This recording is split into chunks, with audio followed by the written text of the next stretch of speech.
And welcome everybody. Happy Sunday. It's Stronghold D&D time. We're back with another episode with Pete DM.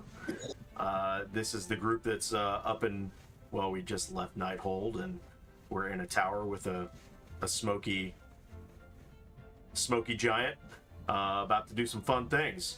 But I want to welcome everybody. Hope Tim is out right now. He's on his way back from Gen Con. I know he had a great time, so expect to see him hopefully later on just to pop in.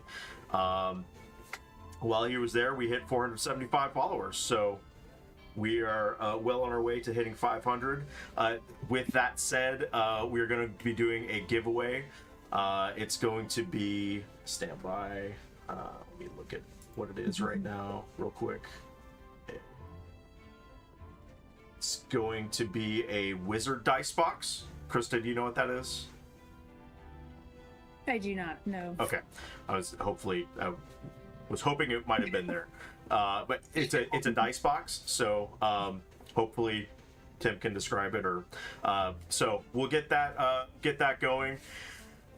If you want to enter, I'm going to pop a link to a Google form. Go ahead and fill it out, and if you want to enter, anybody that's on the stream, anybody that's on the other stream, you guys aren't allowed. Fill out the information, and then next week we'll do the actual giveaway. That way we can, get a good number of people signing up instead of just having 2 or 3 people at a given time. Let's see, anything else? Adventures on Tap here in Orlando. Gonna give a big shout out to them. They're doing an event, I think, next weekend here in Orlando. Check them out, aotorlando.com, if you want. If you're looking for a group, they raise money for charities locally and play D&D at breweries. Also, big shout out to Sabrina at Splintered Tree. She makes a lot of dice handmade with rocks. They're awesome, and so check her out on Etsy, a Splintered Tree. And then we've got RFI Prints.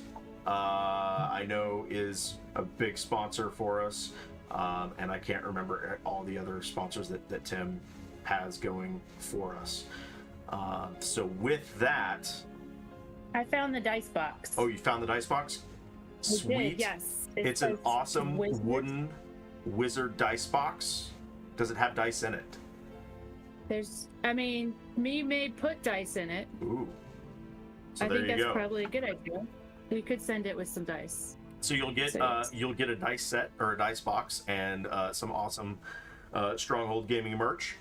And yeah, if you're new to the channel, be sure to hit the follow. Check us out on YouTube as well to watch our previous campaigns.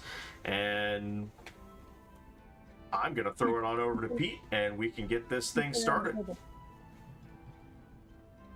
Right, thank you very much for tuning in again. Before we kick off, we're going to do a nice normal recap. So first of all, let's see. Whoever was here last week, could they roll a d20? And whoever rolls the highest I'm not, gets I to did it recap. last week. But you did it last time, so you're fine. I rolled a 3. Likely story. Likely story. 3? That's A 5.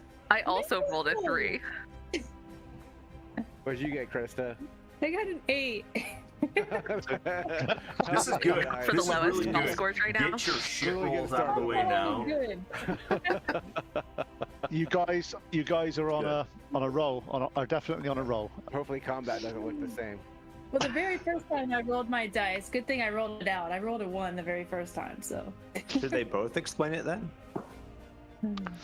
The 3s? 2 8s? No. Was the highest it's explains highest. it? Oh, highest explained it. Gotcha. Nice. just with Yeah. Yeah. Gotcha. Man, I was like, man, yes, I got an 8. Fail.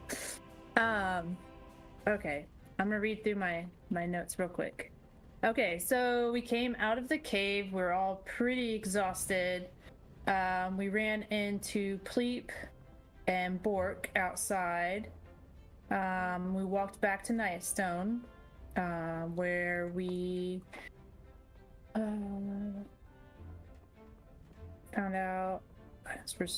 found out some items were stolen, and then I think we there's a map. Okay, we got a map, and we decided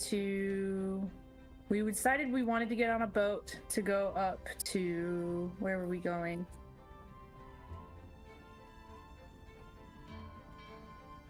I don't know. We didn't make it there, though. Bryn Shander. Yeah, that's what it was. Bring Shander. You were going to take the and boat. then You were going to take the boat to Luskan, is what you planned Oh, on Luskin, doing first yeah, of all. that's right. Yeah, but in that time frame, we ended up coming across this fluffy giant named Zeth. He wanted us to call him Zeth, and he was told us that the Ordning ranked giants. I don't know. My notes don't make a lot of sense. Feel that. You're probably Oh, the too. giants were- I'd say Oh, you're yeah. probably too impressed with the accent. That's probably what it was. That's pretty amazing. Probably. There's kind of we found out that there's like a cosmic Game of Thrones going on between the giants, and they're always fighting and battling for power, bringing consequences throughout the realm. We were given a map, and we asked if Zeth could locate the other party. And then eventually we found out that the obelisk may be the source of power for the giants. And then as we were flying in this giant tower with wizard hat on top of it, we explored the tower a little bit, and then we came upon a green dragon, which we were about to hit with a bunch of cannons. Sincerely, Round. I sincerely think I missed quite a bit of that because of the tech issues. I heard some stuff in there. I'm like, yeah, the tower. that happened? I can go into the tower. The hat is a spectral telescope. I definitely don't remember that. Let's see. That's because you were There was a- drinking. There was also a Well, there's fortress that that too. was identified in the icy peaks, like on our map. That we have to go to. Mm-hmm. That was the fortress fortress. of the frost giants. Yep. Yes. I don't know if I'm getting inspiration for this one. Oh no, you got the majority of it, so I'll give you inspiration for that. You got the majority of it, so it's fine. So, Okay. Zeph sort of is a little bit stressed out at this point in time. He's normally pretty chill, a little bit, probably a bit too chill, but you see panic set in, and he starts sort of hyperventilating, looking around, trying to figure out what to do first. He tells you about the cannons. And he's like, they've got 3 shots each, but then they need to be recharged. And he runs around. Tim, in his normal controlled self and likes to do things in a nice measured way, takes control of reloading the cannons for people. So he's going to be running around for the next few rounds, making sure you've got enough reloads for all your cannons. The cannonballs, though, for this one are a little bit different. Let's just say they're similar size to normal cannonballs, for human-sized cannonballs. However, they're like they're containing like a little storm in them. There's like you see little lightning going through them and little swirls and all that sort of stuff. So they're definitely not your standard run-of-the-mill cannonballs, which may help you a little bit against this dragon. So as Zeph sort of starts to panic a bit, he's like, "Oh, this dragon, if he gets too close, You better knock him out. Do something. You guys are adventurers. I'm not used to conflict. And he sort of goes down, and you see him start smoking quite heavily on his pipe. He's a little bit stressed out by the amount of aggro going on at this point. So from this, could I have initiative from you all, please? That's, Using cheese today. Let's not use 30 cheese. Hang on, for I'll call it out in a second. Otherwise, it gets very confusing. I So think we first of could all, did tell you at the same time and expect you to know. Yeah. exactly. So did anybody get above 20? I got Mine got 30, 20. exactly. Yeah. Right. Did anybody get 16 plus? At 16. Nice.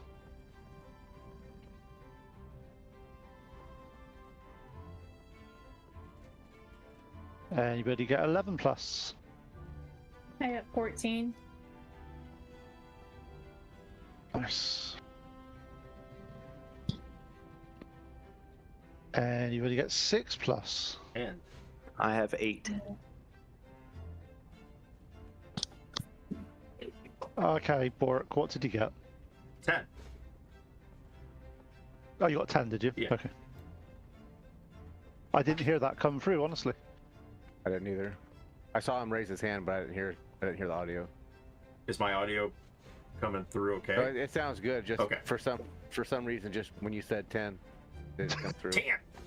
It's like, 10. A 10. okay.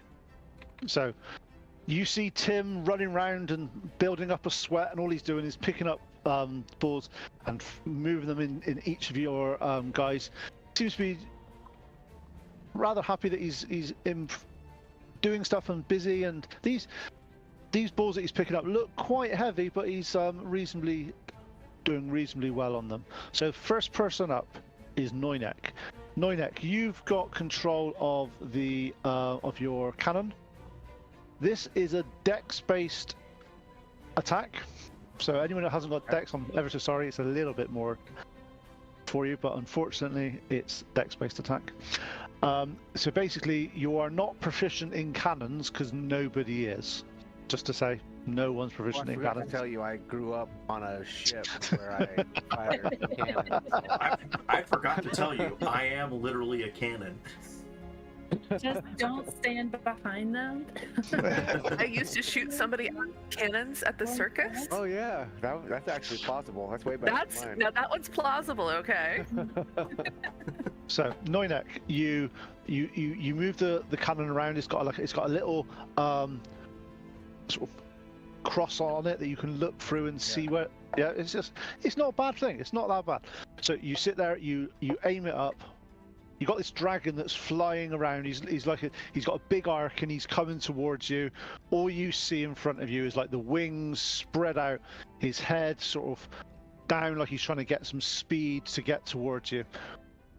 What do you want to do? I'm going to aim center mass and see if I can figure out how to make this cannon go boom. Good, sounds like a plan. Roll an attack roll with plus your dexterity, please. 11 plus dexterity 3, so 14. 14. Okay. With that hit, with that size, you first when you're firing one of these things, you sort of you spit it up, you press the fire button. Whereas you've seen cannons go off before, and they usually jump back quite a bit, so you're pressing it, you're making sure you're to the side, you're doing the right things, because none of you here are that stupid. You sit there, you press the trigger mechanism, and instead of a massive boom, you hear like a buzzing sound, and like a shot of lightning comes straight out of the cannon, and arcs. And misses the dragon as it's flying, but you see the dragon turn to the side. But it was a good shot, but unfortunately didn't hit. I was just gonna kind of look at everybody else in the party, like, holy crap! Did you see that? Oh yeah, it's just imagine it's like a. Whereas you've seen the spell, this is a good sort of 5 foot sort of cross section of a lightning bolt. It's like it goes through the wall sort of has a little jelly effect on it as it goes through and then solidifies. So it's like, yeah, this looks quite impressive. So Zara, you're up next. Like, Nonek, how'd you do that?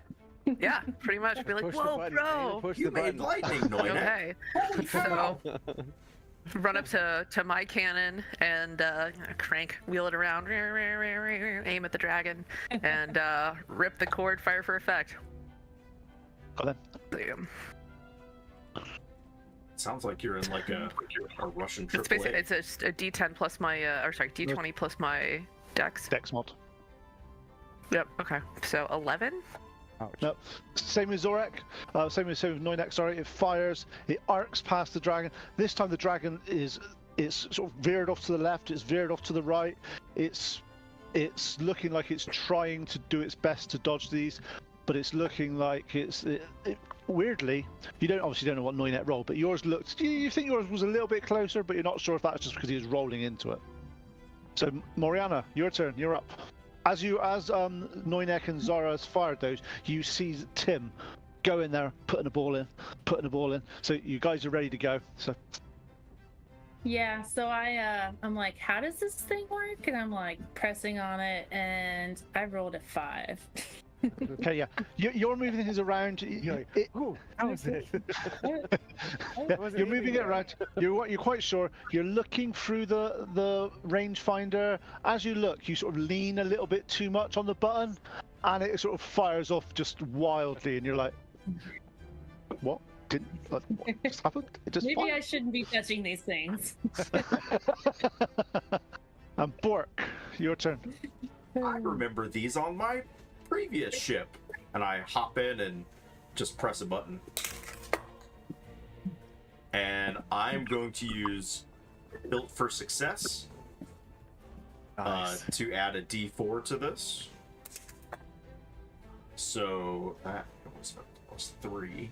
So 15, 16, 18 to hit. Nice. As you're aiming the dragon, and you fire. Give me 2 seconds. Bum, bum, bum, bum, bum.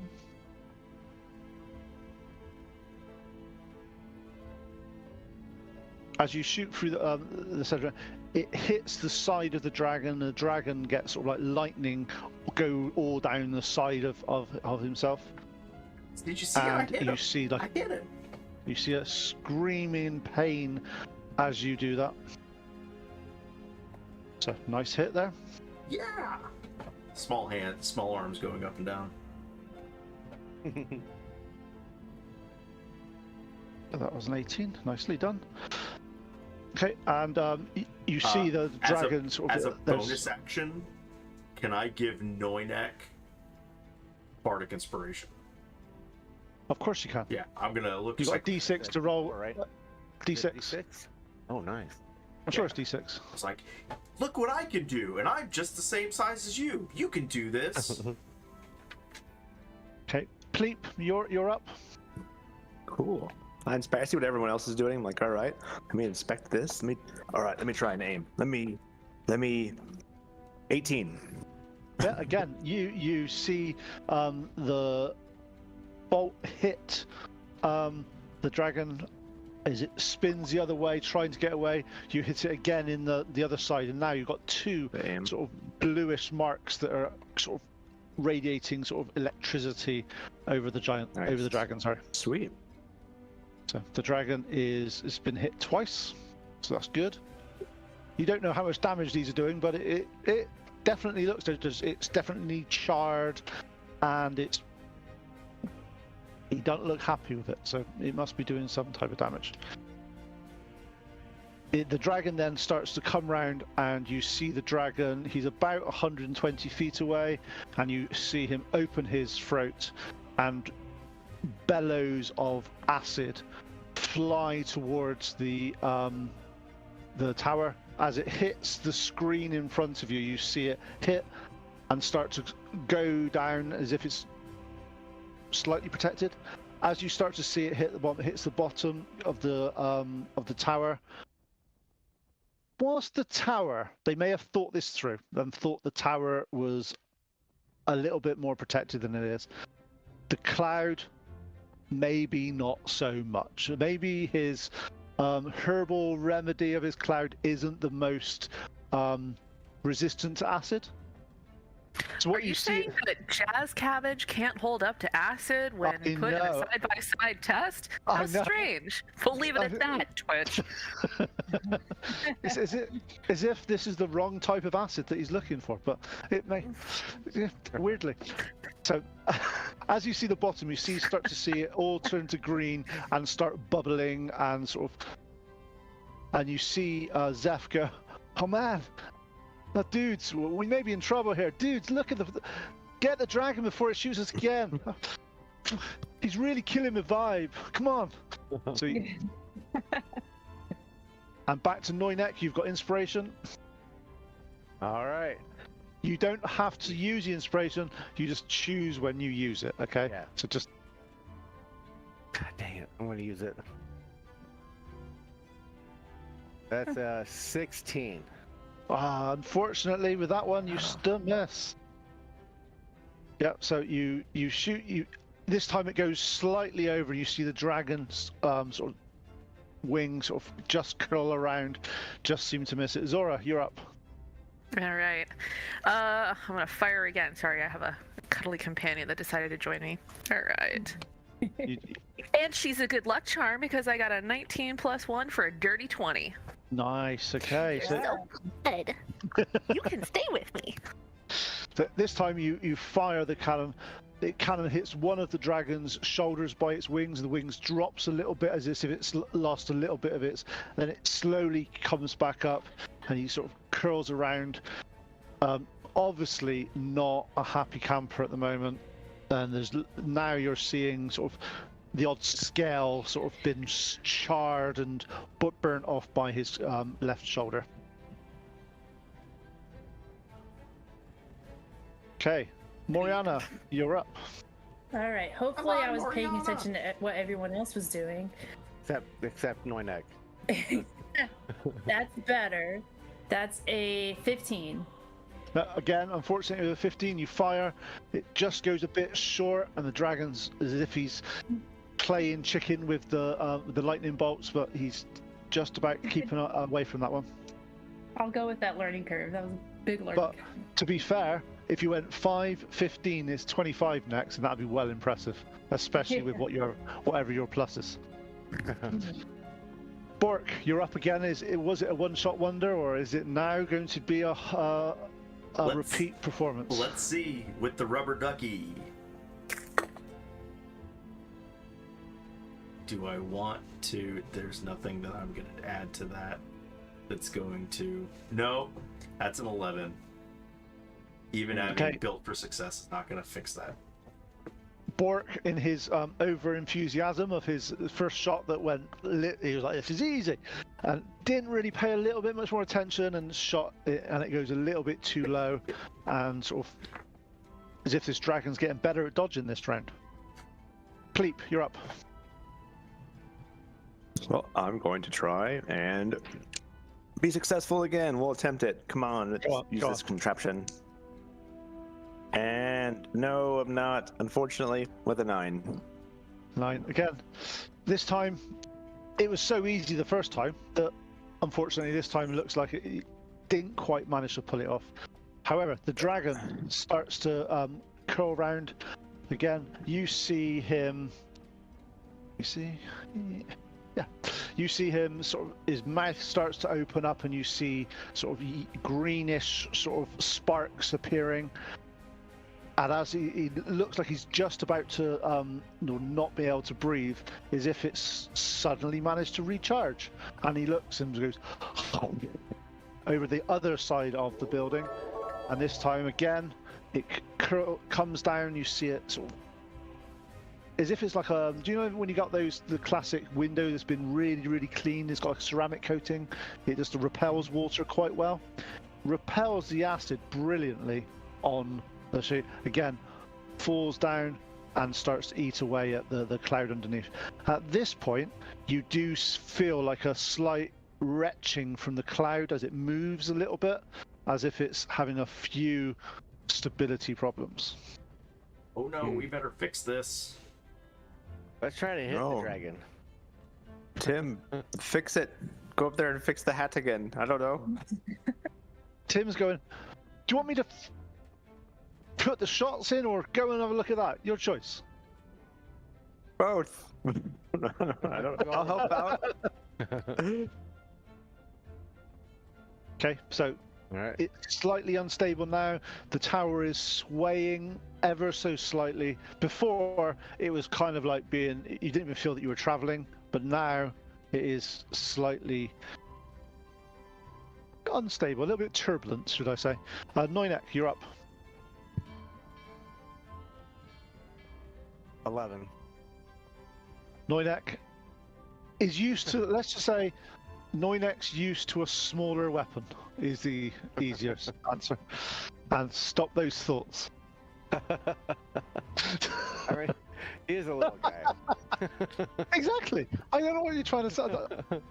I just saw saw Zora's face. So Zora's, you're up as well. Look, I'm just saying, it's not the size of the weapon, it's how accurately you fire it. With that, I'm gonna embarrass myself on this roll, I'm almost sure of it. Oh, yep, I rolled a 2. 3.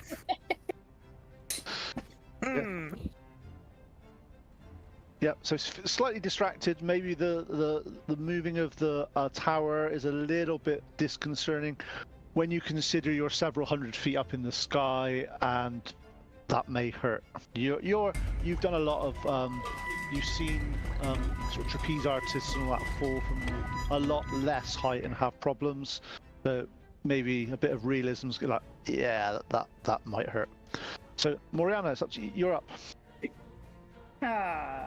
Moriana still failed with an 11. Okay, Moriana, you fired that. You're like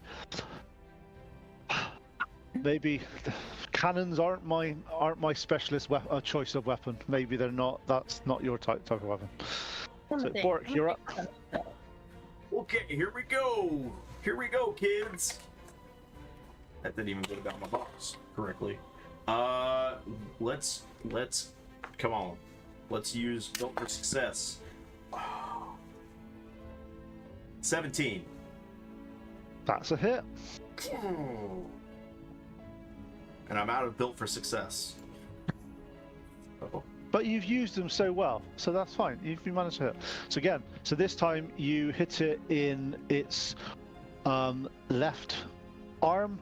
As everybody knows, dragons have 4 legs, 2 back legs, 2 front legs, and 2 wings. So you've hit it in one of the shoulders. And as you do that, you see him is actually his left shoulder that was been hit before. Now is actually his left arm is actually quite droopy now, and actually seems to have unable to use his left claw. I will then look over at Pleep and go, Pleep, do what I just did. You've got this. And you give him Pleep inspiration? Yes. So you get a D6. Sweet. Thank you. You don't lose yours, Noinek. You get to use that whenever you need to as well. All I right. used it already. Yeah, it's still So, can I go? Can I go then? Can I go and try? Yes. All right, cool. All right, 17 Yep, 17 hits. with inspiration. In fact, you did. Do you know the fact that Bork told you to do exactly like he did? Thanks, my fine metal friend. You rolled exactly the same as Bork as well. So it's as if it was programmed.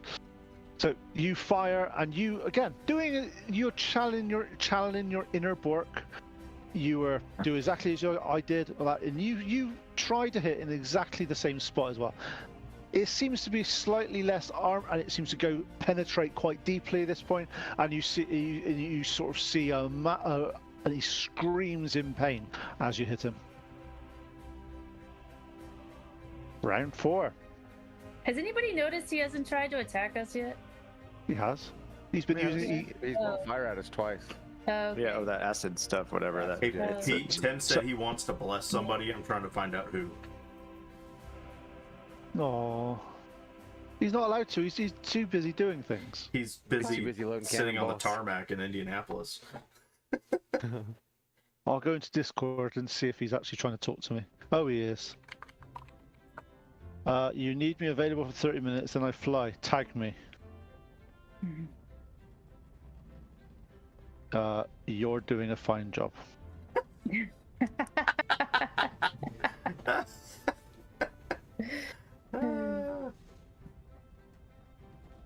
see, you can't keep him away from D&D, can you? You can't keep him away from D&D. Okay. He's just called me a dick. That's harsh. That's... Huh. But not surprising. Not surprising. Okay, so the dragon opens his mouth again, trying to fire his breath weapon. This time you see it splutter a little bit, and you see with visible annoyance that he can't use that on you. So he basically goes into a big dive, and as he comes down, he uses his tail to whip the tower as hard as he can. You feel the tower shake, I think, as you start to see parts of the battlements and parts of the top of the thing start to fall down and hit the bottom of the cloud. And as you look down, you see holes as things are going straight through the cloud. It's really bad. Really Yeah, bad. that sounds less than ideal. How can we repair this cloud thing? How do we help? Zeph, how do we help? Zeph, what are you doing? Zeph, how do we help repair this cloud? Zeph is like, he's Smoke really harder, bro. Yeah, that might work. Yeah. So, and you see him sort of get down, and get a big sort of puff, and he takes the biggest drag of his pipe. You see him visibly start to calm down a little bit, as if he maybe needed that little bit of direction to do stuff. He was a little bit of a panic. You see him breathe out his nice, let's say it's a herbal smoke. As it starts, it's an herbal remedy. Herbal remedy. As it starts to go round, you see it start to fill in some of the holes, and you feel the tower being less unstable. And you Keep see him smoking, Cheech.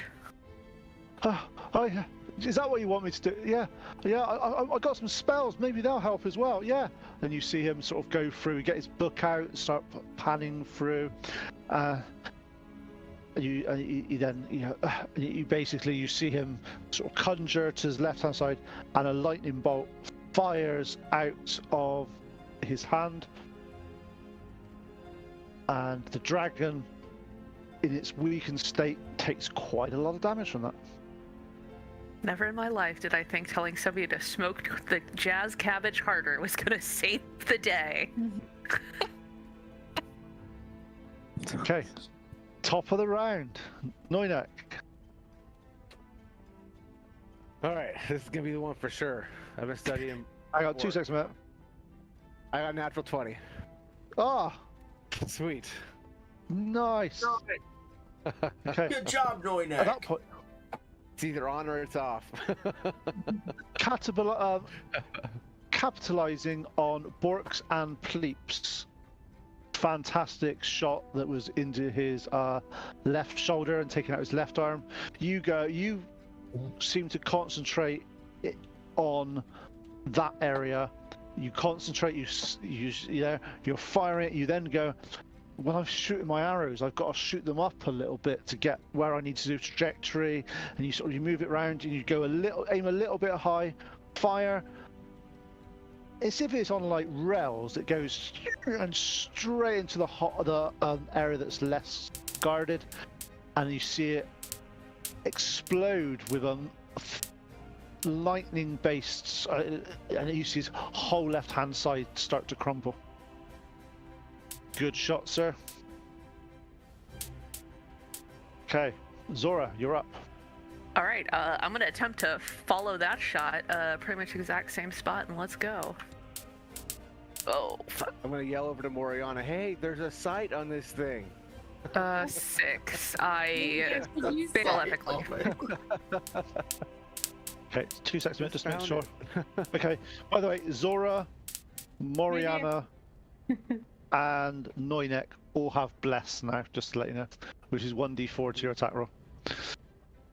Okay.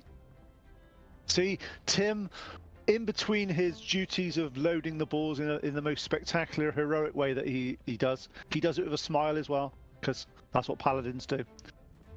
He does actually bless you in for tier and for guidance. There you go. Classic Tim. Right. Classic Tim. Thanks, Sir Tim. So what did you get, Zora? So that was 5, 6, and then I can roll a 4 if I can find it. It's not gonna help much. 8. 8. No, unfortunately, you're obviously you've done one hit. You know what you're doing, but this time it just maybe again the sort of realization that you may crash is dulling your confidence a little bit in this, guys. But Moriana, you're up. Should I just try to talk to him instead? Let's be friends. Just come down for a drink. We're all fine. Have a smoke. Yeah, Right. right? Yeah. I think at this point we're probably past that, but so I'll give it a go. Oh no. What have you rolled? Jeez. A 1, even on the die 4. So did you roll a 1 on the d20 as well? Yes. Oh, cool. I mean, like it's a 2. It's a 1. Could I have a dexterity check from you, please? All right, 17. Okay, cool. As you start to load, you press the button. Whereas every time you've pressed this button, you've seen everyone press the button before. You press the button, and you hear a little bit of buzzing, a little bit of electric shock, and then as the electricity flies out the front. You press the button, you hear a. So you press it again, and nothing happens, and then you start to feel the cannon getting hot. As you step back and you get out of the way, you see it sort of just melt into a pool of lava. And see, there's lava. Tim should be worried. He's not here, and there's lava. Tim was just under it trying to reload it, and the lava dripped on him. Sorry, That's a Dad. good one. I'll go stand behind Zora and I'll watch her. Tim said he's going to pee on the cannon to keep it, so he's getting close to the lava. That's a worrying trend on people that may not be Now here. we know where he's gonna get burnt. Put that thing away.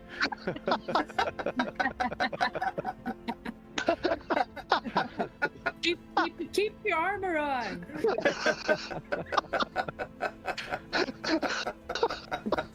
Oh, brilliant. This is great.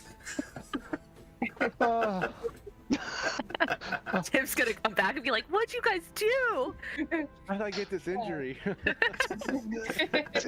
Tim is watching, and he said, even more worrying, he said, lay on hands. We're just not going there. It's the PG-13 stream, okay? We'll let Blondina do that.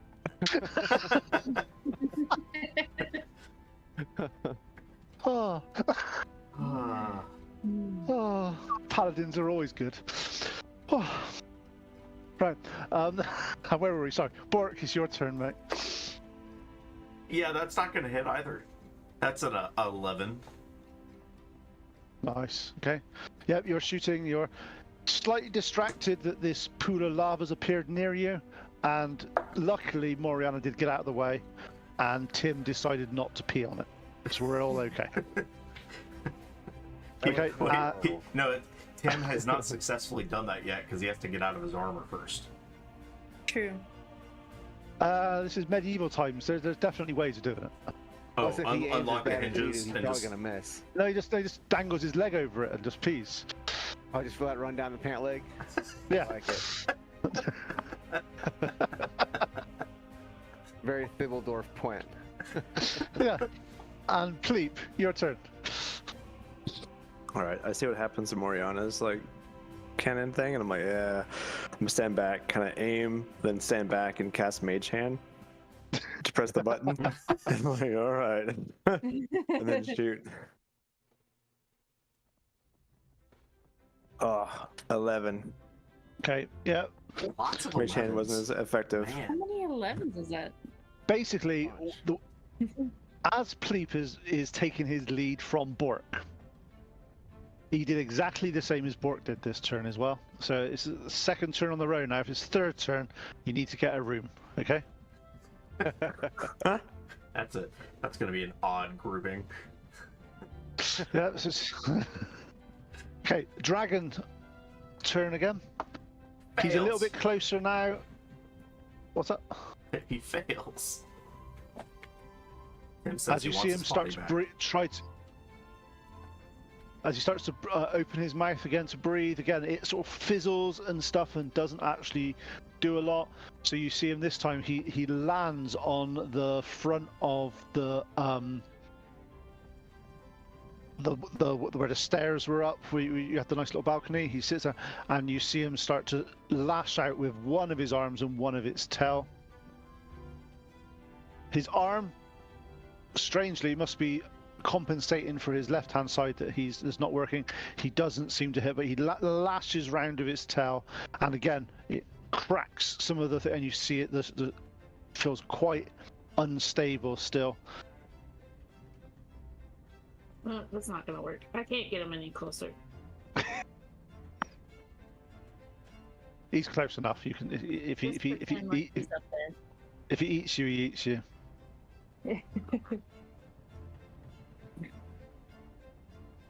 Just so I'm just looking at the Twitch channel, the Twitch thing, and to see who's.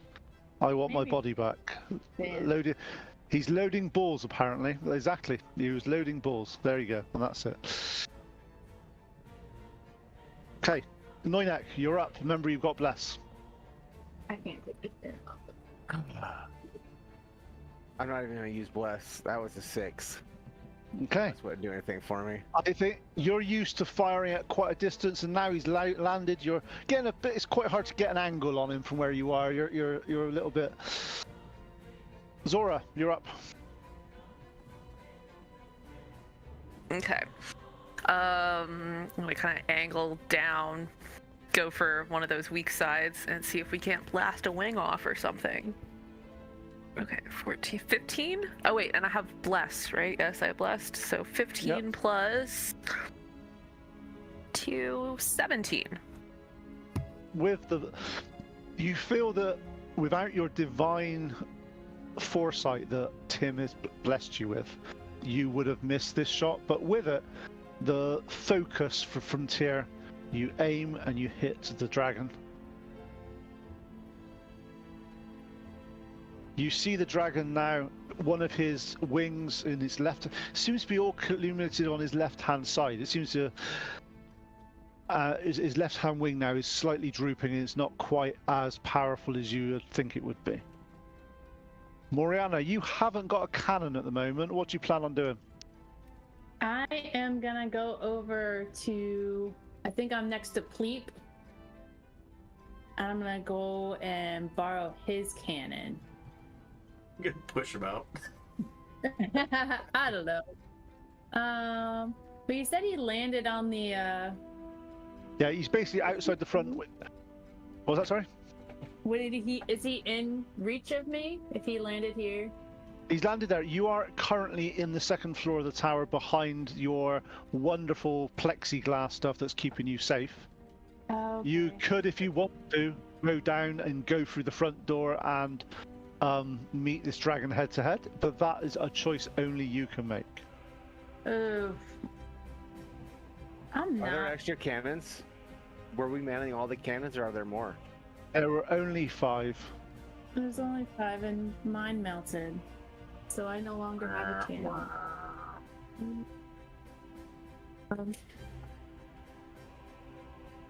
Let's see.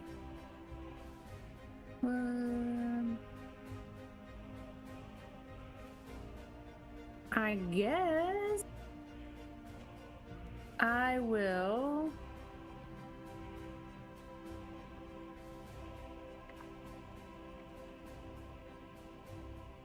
I am going to postpone my turn. Okay, cool. I'll postpone.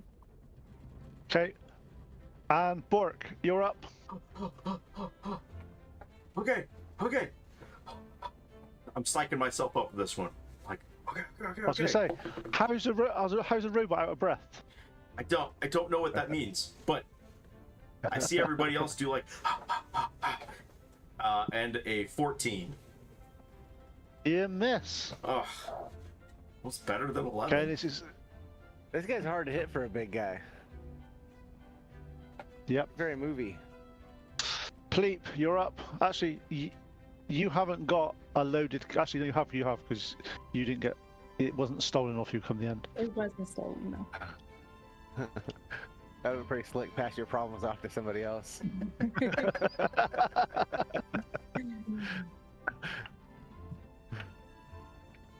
Your turn, Pleep. Are you going to fire your cannon? Yeah. With the mage hand again. Yeah, okay, yeah. I get that. I can. Oh, nat 20. Nice. Ooh, Get him! nice. Come on. What kind of sweetness is going to happen with that? Okay. As you aim at the dragon seems to be trying to get his right-hand side nearer the cannon shots. However, he must have stumbled a little bit right at the wrong moment, as just as you saw him, his left-hand side opens up and you sort of press the power button. It shoots him straight through the side.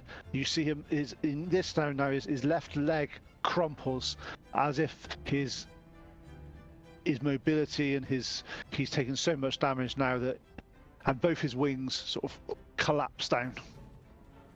He's looking pretty rough. Nice. I think we can get him. Stay on him. More He's doing success. what Pleep did. Bjork. Bork. Yeah, you've Pleep, you have broken the Bjork curse of following Bjork, and that was probably a good thing at that point. Yeah. Okay. The dragon rears its head.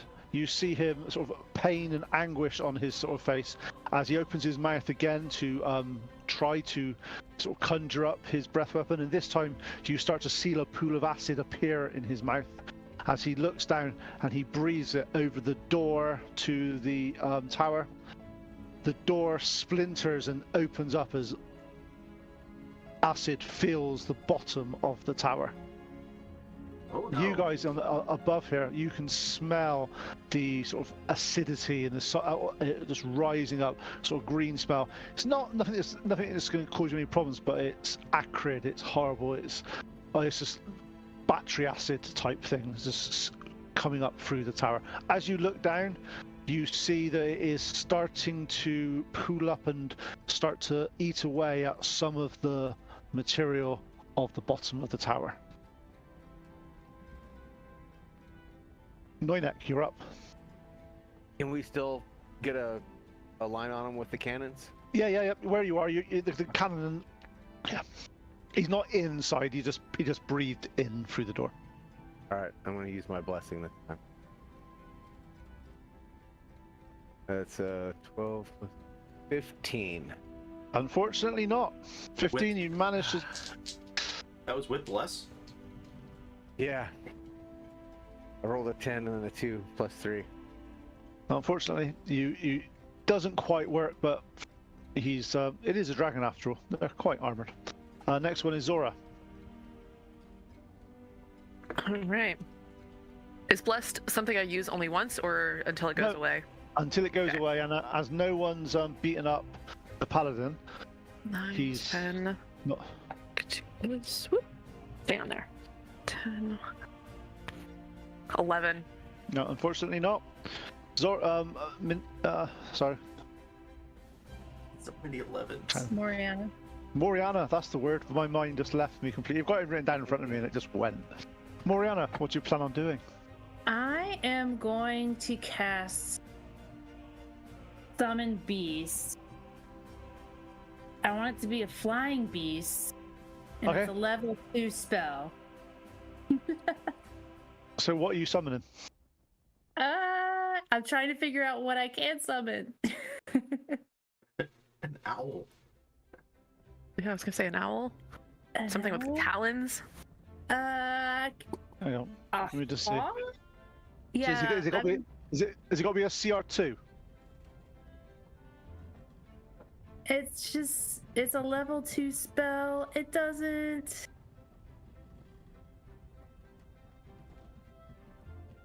It doesn't say. Does it say anything about up to your level in CR or something like that? Purple form uses the bestial spirit stat block.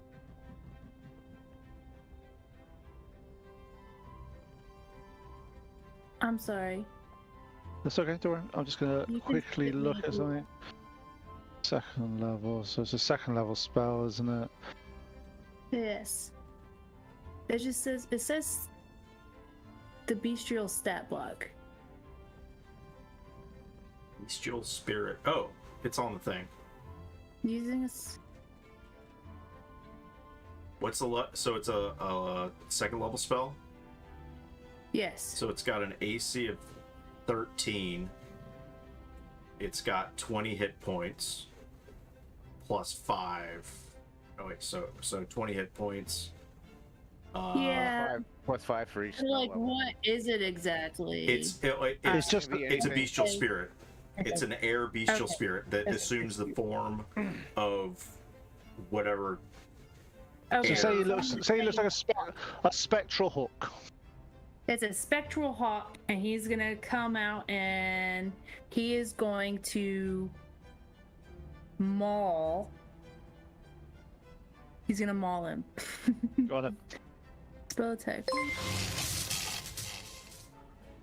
Which is. Hey, thanks for the a follow, Mufasa Speaks. 15 plus.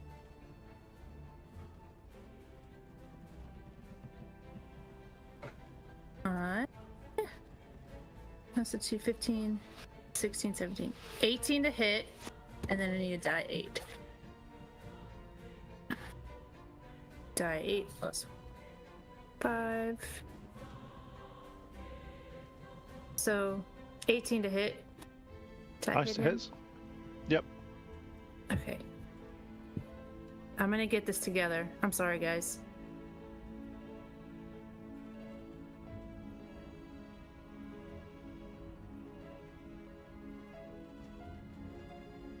Ugh. Go back to spells. Okay, I'll come back to you on the damage in a second, but Bork, you're Okay. up. More time. I see the thing pop up, and I go, "Well, that's really cool." Hell yeah! And there's a 19 to hit. Okay. That hits. 9. How much damage did you do, Zora? That's on Nine. Moriana. 9 piercing. Nice. Cool. Okay, this time you shoot him and you hit his sort of right hand foot that's on the floor, and it starts to crumble a little bit. You're seeing sort of as if he wants to try to escape, but his wings aren't working anymore. Guys, I think we got this. Let's try a little bit harder. Got him, Pleep. Yeah, like you guys aren't trying hard anyway. You know that. Come on. We're typical- rolling 10s and 11s. Come on. We're not trying that Alright. hard. So I already, already did my 20, so I don't think I can do it again. We'll see. Yeah, definitely not. 10. Another 10. So what I'm Yeah. hearing is don't buy your lotto ticket tonight. Still going to. Or buy it Oh. tonight because you just saved up all of your luck from all. Yeah, that's what it was. The dragon with sort of sheer anguish in his eyes starts to open his mouth again to sort of try to breathe. You see him looking around, trying to do stuff. You start to see where his ribs are open. You start to see like a green glow appear in his ribs as it comes up, and you start to see his mouth open again, and acid fires out into the bottom of this tower. Note to self: don't go through the bottom of the tower. Okay. At the end of this round, you start to feel the tower shaking a little bit more and rocking. And as you start to look down now, you are seeing the odd hole appear in the ground where the acid has eaten through and has gone straight through, and you're seeing like wisps of sort of you recognize what happens with the smoke as it gets acid on it. You see the parts of that coming up through the holes in the bottom of the tower. It's as if the tower's having a few issues, but then again, so's the dragon. So far, it seems a reasonably even fight. The dragon is definitely on his last legs, though, but hopefully the tower isn't either. So let's start with Neunek.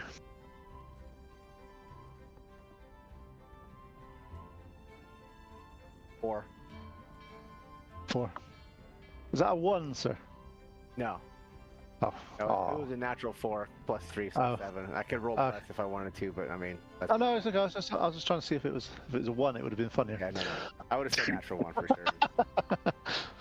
Zora. All right. Don't fail me, you little bastard. Nope. Hunter, let me use your dice. All right.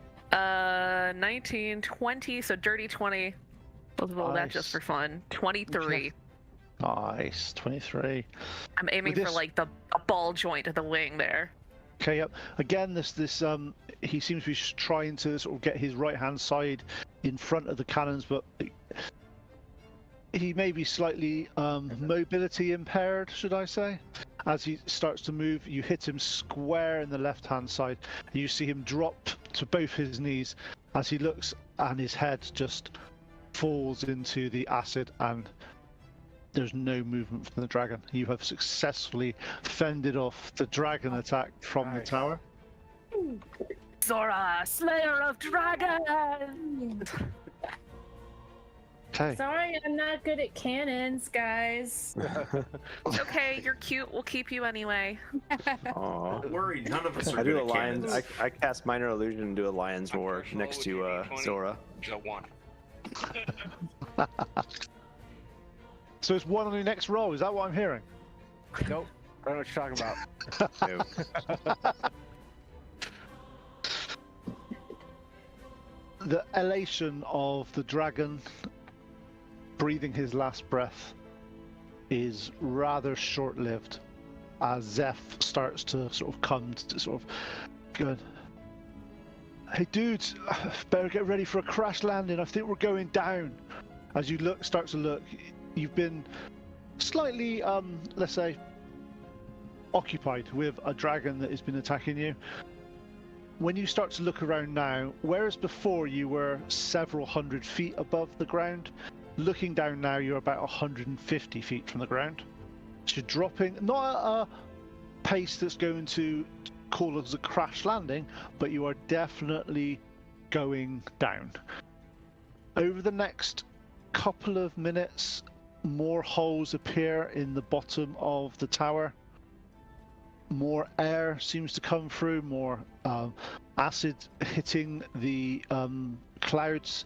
Even Zeph is there valiantly taking as much smoke as he can into his body and excelling it.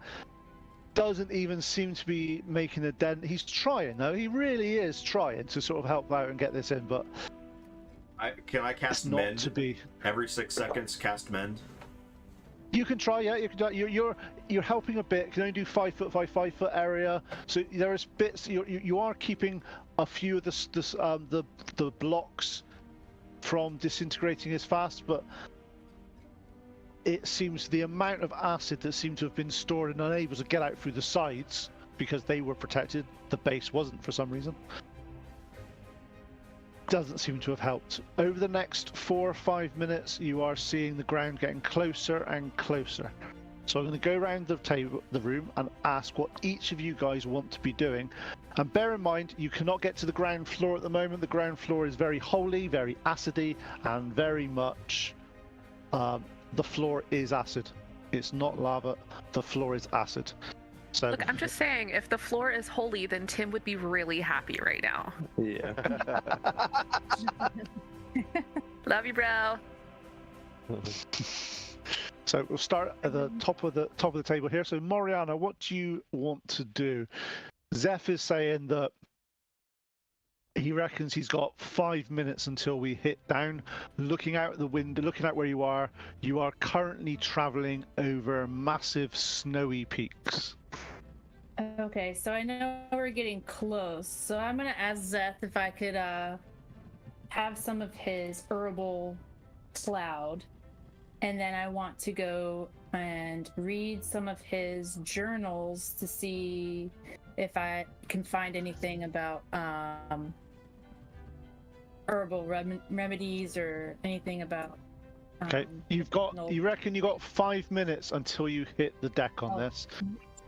Yeah, so it's your choice. Is that what you want to do, or does it...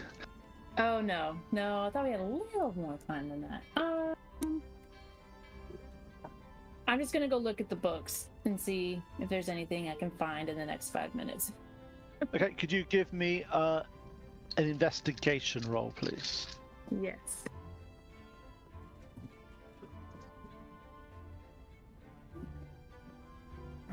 Investigation. That is a 16. Okay, you managed to find a book. One of the books there is on just. You seem to grab this because it was one of the ones that Zeph was talking about when he was going on about the ordning and stuff. It's quite a big book, and you start to thumb through it, and you start to see sort of pictures of some of the main giant races and what their sort of dispositions are like, and sort of things that they like and things they don't like. A little bit of a bestiary, should I say, on some of the giant folk. That might be quite useful to take where you're going, so you keep hold of that one. Okay. Right, next one, Noinek. What do you plan on doing? You've got 5 minutes, you think, until this tower hits the snowy covered peaks of the spine of the world. I am going to try to find a closet that looks like it's sturdy and nice and cloudy and soft, and I'm going to hide in it until we crash. Okay. So you look around, there's a couple of closets here where a few things were stored. As you start to go in there, you position yourself in the corner, you brace yourself quite happily, and you are there counting in 1 1,000, 2 1,000, 3 1,000, 4 1,000, just to see what happens. Perfect. Assuming the crash position. Bork. I'm just gonna run around and try to. I'm just mending as much as I can to help out whatever when we crash. So whatever happens. Okay, so you're in basically sort of engineer mode. Run around. Danger, Will Robinson. Danger, yes, danger, exactly. And you wander around and. Perfect. Okay, and Zora, what's your plan for the next 5 minutes? So I'm gonna look at Pleep and go, Pleep, buddy, you can fly out of this anytime you want. You really only got so many options on who you can take with you, so that's not me. Go pick one of these little guys. I also know that Moriana can probably shapeshift into some kind of critter and fly away safely if she needs to. And Zora remembers watching some crazy person at the circus launch themselves off this really high tower with a big old sheet of fabric and land safely on the ground. So she goes looking for some kind of lightweight fabric, and she's gonna parachute out if she has to. Okay, cool. Says no. I think I see some curtains over here, Zora. Nice little silk ones, real light. Yeah, they look really big and long for these giant windows. Perfect. So you So managed. I could take on. I could grab onto both Bork and Noinek. They're about 50 pounds. I could probably carry them. Thing is, I can cast maybe web on you. On here, it'd be like a seatbelt, or not seatbelt. It'd be like a restraint, so you don't get knocked around, and maybe find a good closet or a space, so you don't get knocked around, and maybe that'll work. Keep you safe. Let's see. That sounds good. So you're looking for some decent sheeting. Could I just have a investigation roll from you, please? That is a 9, straight 9. Okay. You look around. There's various things that you like the look of, but then you sort of go, drapes. They're really good, and you basically go over and just rip off 3 really quite large, flowery drapes that he had downstairs.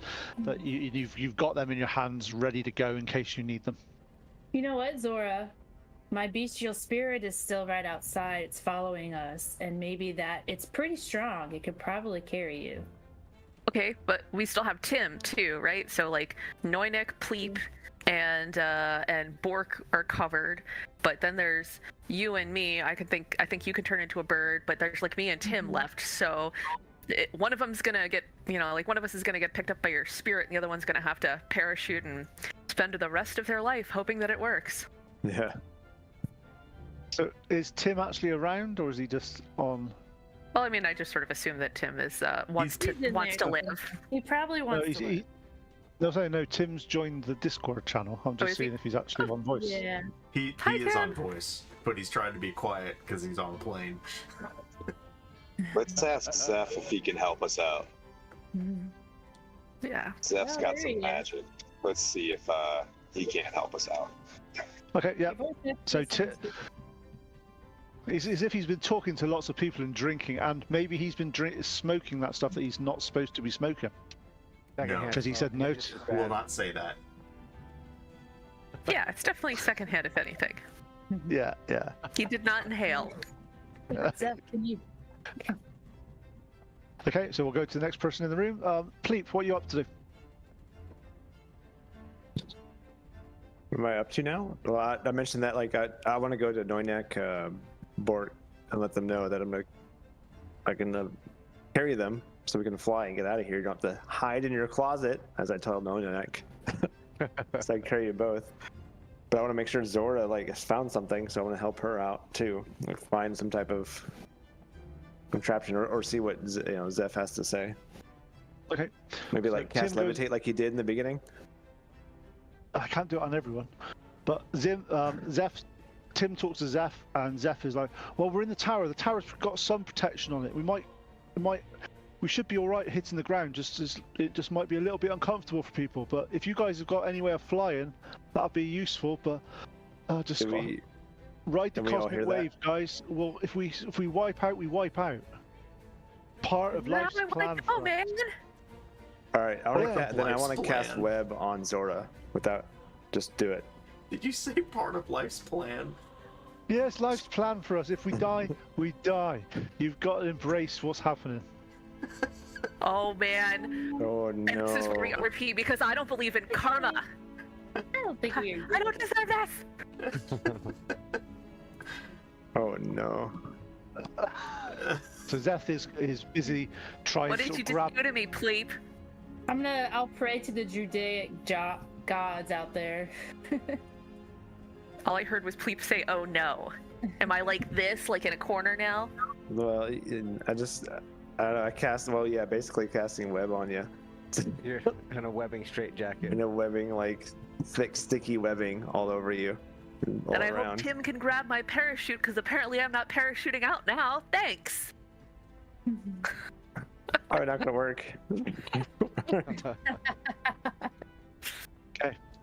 Over the next 5 minutes, you guys are pulling together, finding out what's happening, finding the information out, finding some parachutes. You've made some decisions of how to sort of survive this fall.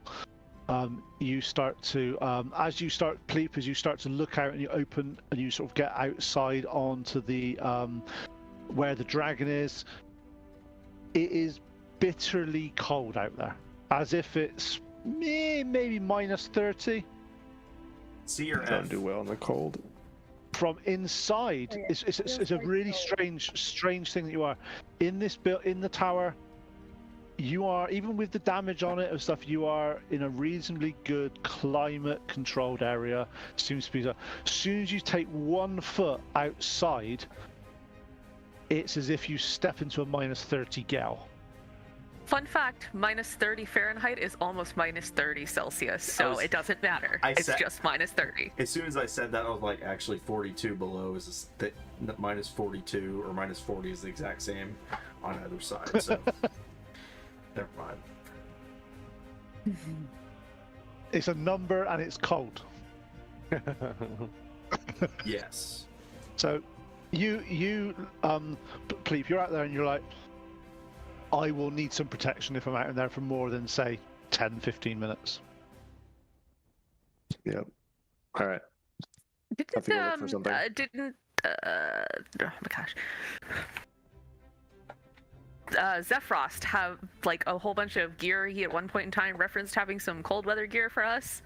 Oh, we Do I got remember some. that right? He goes, oh, I've got some, but I didn't expect there to be 6 of you.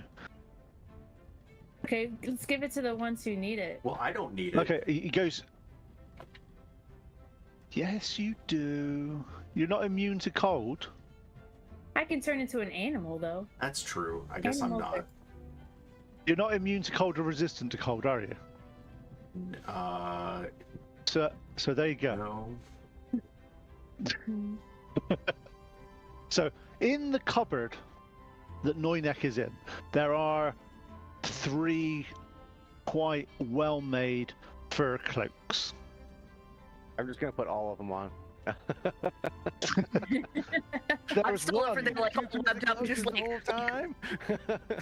Here, you can have one of mine. I'm sweating.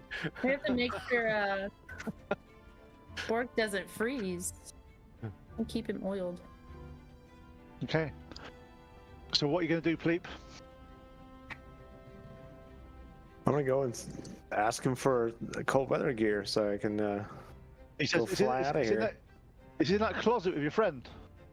Dude, it's over there. All right. If you open the door, I've made like a little nest out of it. I'm just like, Of course, I need that. I need this. Well, Aren't you listen, coming with me? I'm sure. I I'm can sure carry you. that there's enough that one cloak can serve as. We can split it in 2, and it'll work for both me and Noynek. If it's built these for a normal giant-sized person. cloaks, because he is a giant. No, they're human-sized cloaks because when he's in the tower, he's human-sized.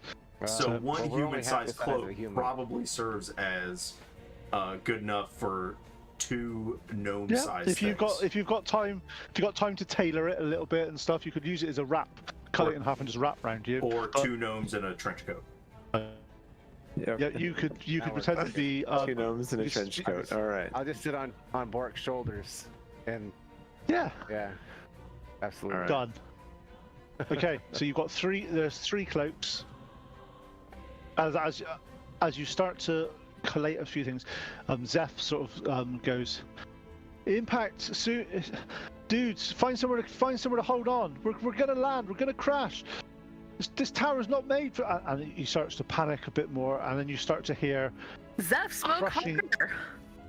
And you start to hear Oh, crushing of trees and limbs as it starts to crack as you're hitting them as you go down. As you start to move the tower, what are you going to do, Pleep? Are you going to fly out?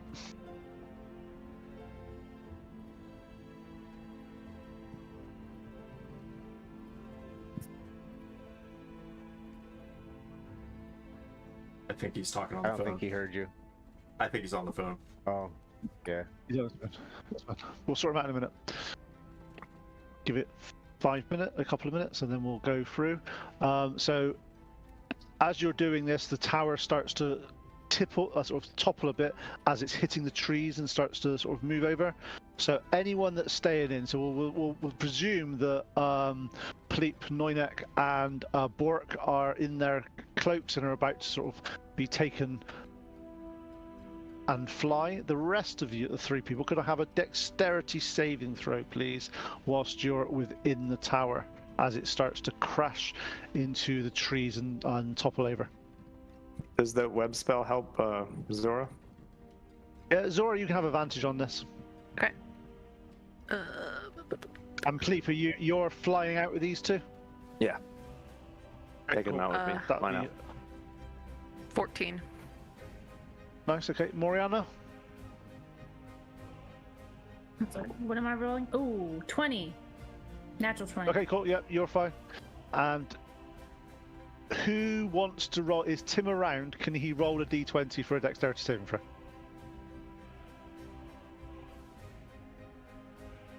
Five, 19. 19. Okay, cool. Right, so yeah. Everyone that's passed except for Zora, because Zora's actually not able to be bounced around as much because she's actually there. You take 1d6, and I'll roll it for you. You get 3 points of damage as you bounce around a little bit in the area, but there seems to be some natural protection from falling and all that sort of stuff in this tower. The three of you that have flown out, as you fly out, you must have just about timed it to perfection. As you fly out, you see the tower hit the top of the trees, start to roll over, and sort of hit the side of the mountain and start to sort of slide down the mountain as if it's a massive giant toboggan. It seems to go about 20, 30, 60, 80, 100 feet, and then it seems to get covered in snow and grinds to a halt. You three are currently flying about 100, 120 feet away from this now, and as you see and you look around you, you are in one of the, if it wasn't such a dangerous situation you're in, it's one of the most breathtaking views you've ever seen. Looking around, it's as if you're up top of the Rockies, looking around, not any civilization or anything to see, and rows upon rows of thick pine forests, all snow covered. And as where this hit, you look down, you see that the tower's gone through probably a good sort of 20, 30 feet of snow. As you start to look a bit more, you see that there's a load of snow that's built up in front of the tower that's caused it to stop. From within inside the tower, all lights go out as it's surrounded by snow. Then like sort of emergency lighting flicks on and comes to life. You see Zeph. Zeph has got a gash on his head as he's on the floor. And he's like, "Oh, guy, is everyone okay? Is everyone okay, dudes? You all right?" So it's Tim, Moriana, and Zora are in the tower still. As you look down where the ground, actually not down, it's to the right now. As you look to the right is where the base of the tower is. You see that all the snow and all that that's come in has neutralized all the acid that was left there. So it's not bounced around and caused any problems within there or on yourself. However, it's getting colder, but it's nowhere near as cold as you thought it would be. It's as if the climate control of the tower may be having a slight bad day. Okay. I go, Zeph, do you know where we are? He sort of, well, we're aiming for Bryn Shandar, and this must be the near the spine of the world. It's one of the tallest mountains around this area. It's cold. It's really cold. You're saying we're not there, Yeti? Oh, man. Boo. Oh. How long have you been waiting to say that joke?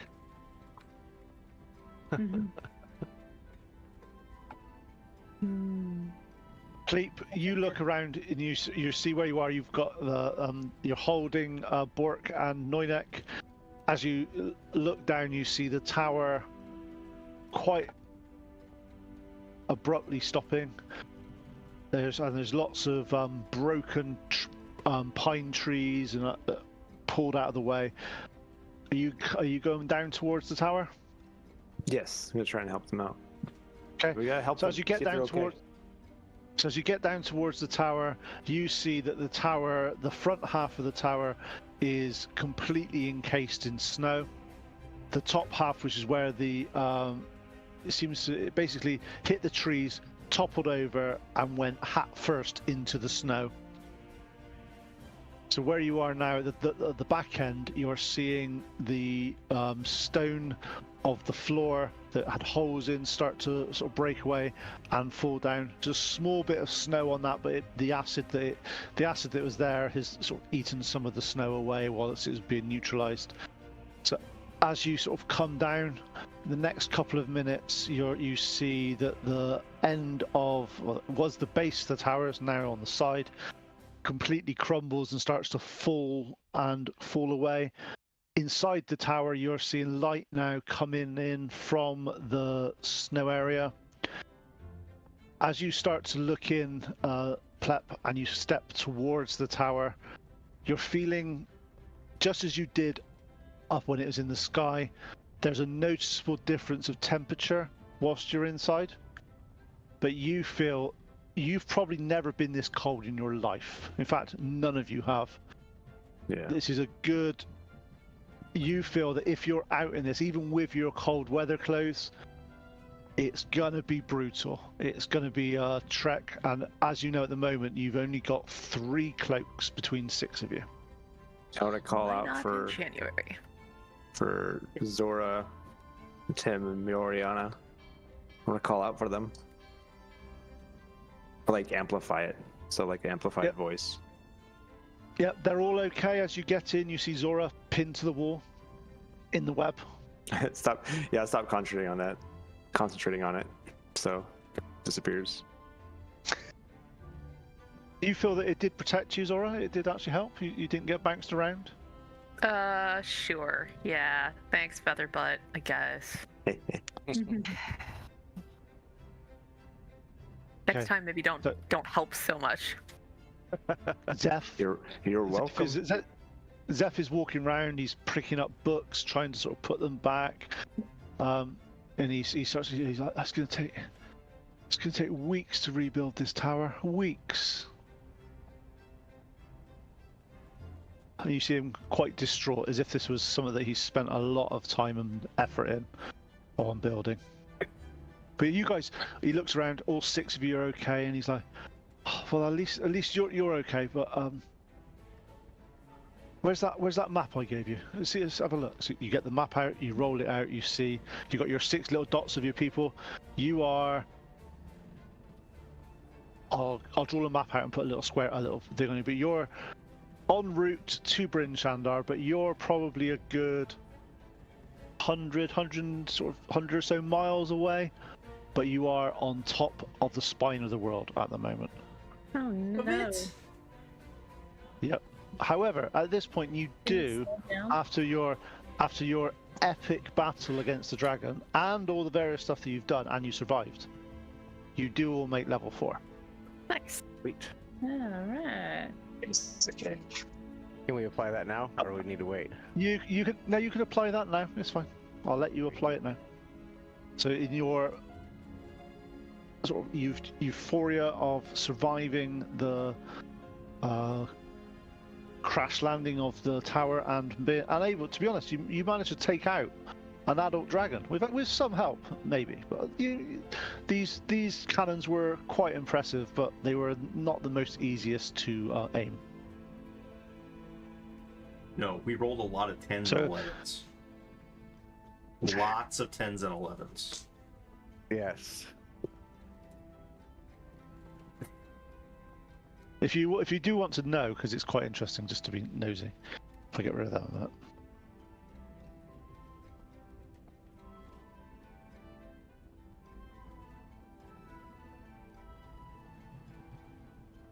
We're doing fixed HP, right? Yep. Okay. What I thought, but it showed the 48 for rogue. I was like, wait a minute, was I supposed to be rolling those? Oh, we're doing fixed? You can roll if you want to, but you don't get. If you roll whatever you roll, you get. That's Sure. it. Yeah.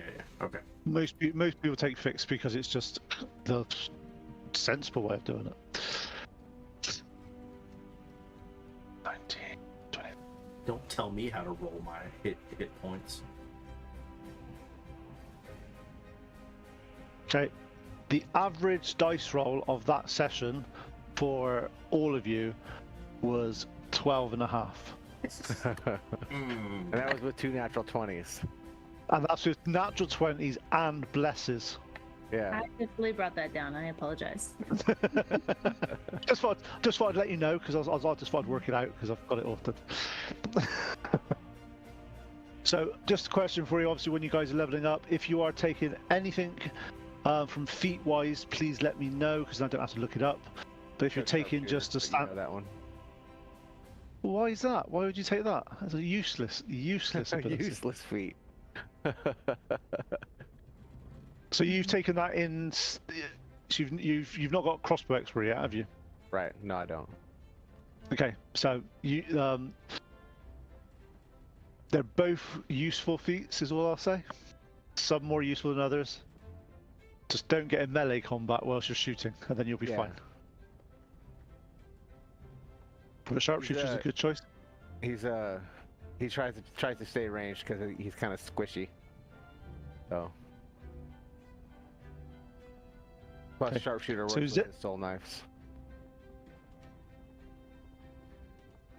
So does crossbow expert weirdly does as well.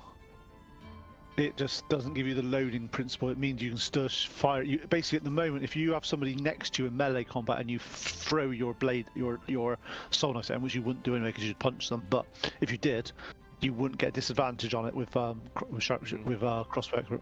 Right. But be honest, you don't really need to do that because you could just punch them then, can't you?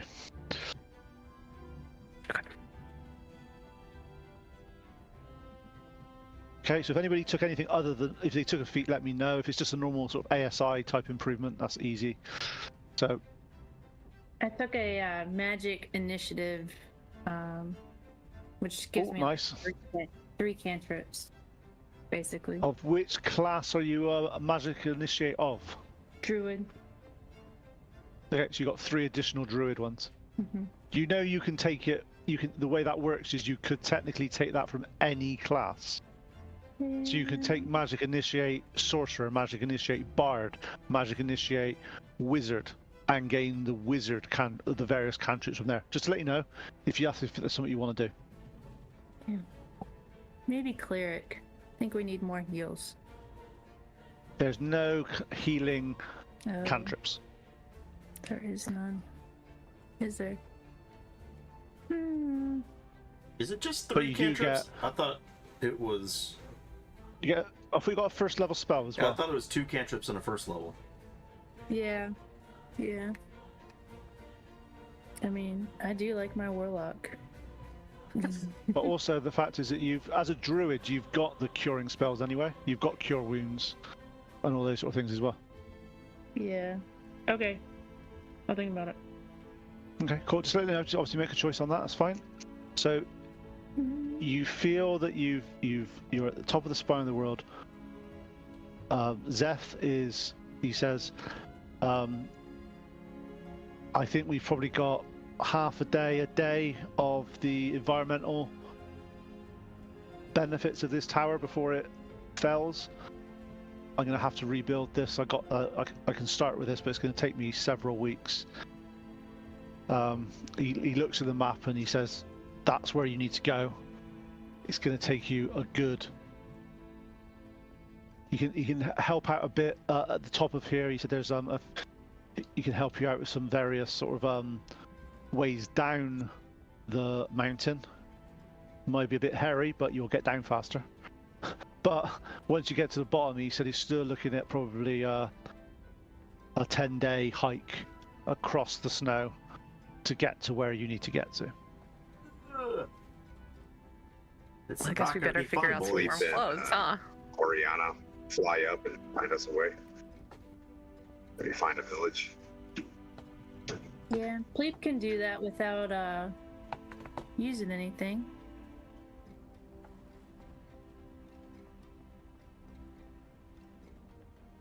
Oh, Kind hold of on. battle buddies. But Way I'm better. still. I'm sorry. I was up classing. Are we still in the tower, or have we managed to get? Yeah, out? you're still No, still in we're the still tower. Yeah. Yeah. Do we see any light, or is it just? Are we covered in snow? You were covered in the snow for about a minute or two until the bottom of the tower crumbled because of all the acid and the light came in. So you're currently on the tower is on its side, Mhm. and you are happily there. Okay. Well, I'm guessing we're the ones with the cloaks. You're still in the tower, or did they jump out with the cloaks? They jumped out. They were like 100 feet away or something, right? Yeah. Or did you guys come back? We came I back. think we're on the way back. Okay. Okay, so it's me, So Zora, probably- and Tim. are still in the tower. Mm-hmm. Do you guys want to start trying to adventure out, or do we need? Why don't, Well, they know where we're at, so I want to stay here where it's warm-ish why don't we take a long until rest? they make it to As you us. are, Yeah, So scout as it you out are until we wait- find a good spot. We can rush. as you are waiting there, Pleep and the guys do appear and they come through, so you're all reunited. And as Zeph said, he said the artificial heat from this tower should last the rest of probably 24 hours until it fells. So you've got 24 hours until you are left to the elements, should I say, but it's your choice then if you set off earlier than that, because you know you've got a 10 days travel to Bryn Chandar, and Zeph is saying that he's going to have to stay here and rebuild this, but he hasn't got provisions for everyone. But he can give you, he's able to, you've got some provisions on you, so you've got however much you've got in your rucksacks and stuff, so hopefully you've got enough for at least a 10 day. You've got 3 cold weather cloaks, and there are, what guys want to look for, find, or steal or harvest from this building? I'm gonna look for any kind of fur blankets or anything to cover up with, maybe leather. Yeah. I've got these fabulous curtains that I pulled down and hope to use as a parachute, and I'm going to start wrapping myself up in that. Yep, no. What you find is Zeph's choice of home furnishings, should I say, they were a little bit, as you'd expect, to be honest. He's a giant, he likes to smoke a lot of interesting things. They're a little bit psychedelic, they're a little bit in-your-face colours. They seem to be majority of satins and silks. Silk's really good for keeping heat in, so it's actually quite useful, that sort of stuff. But so you've got lots of satins, silks, and high-end material. He hasn't got an awful lot of skins and leathers and all that sort of stuff. That's not his vibe. He's not into that sort of thing. He's much more into his soft furnishings and silky satin type stuff. It feels a lot better than the other. Can But we you build are it able. for some wolves or something that we could hunt and maybe skin in the next 24 hours while we rest? Yeah, that's the possibility.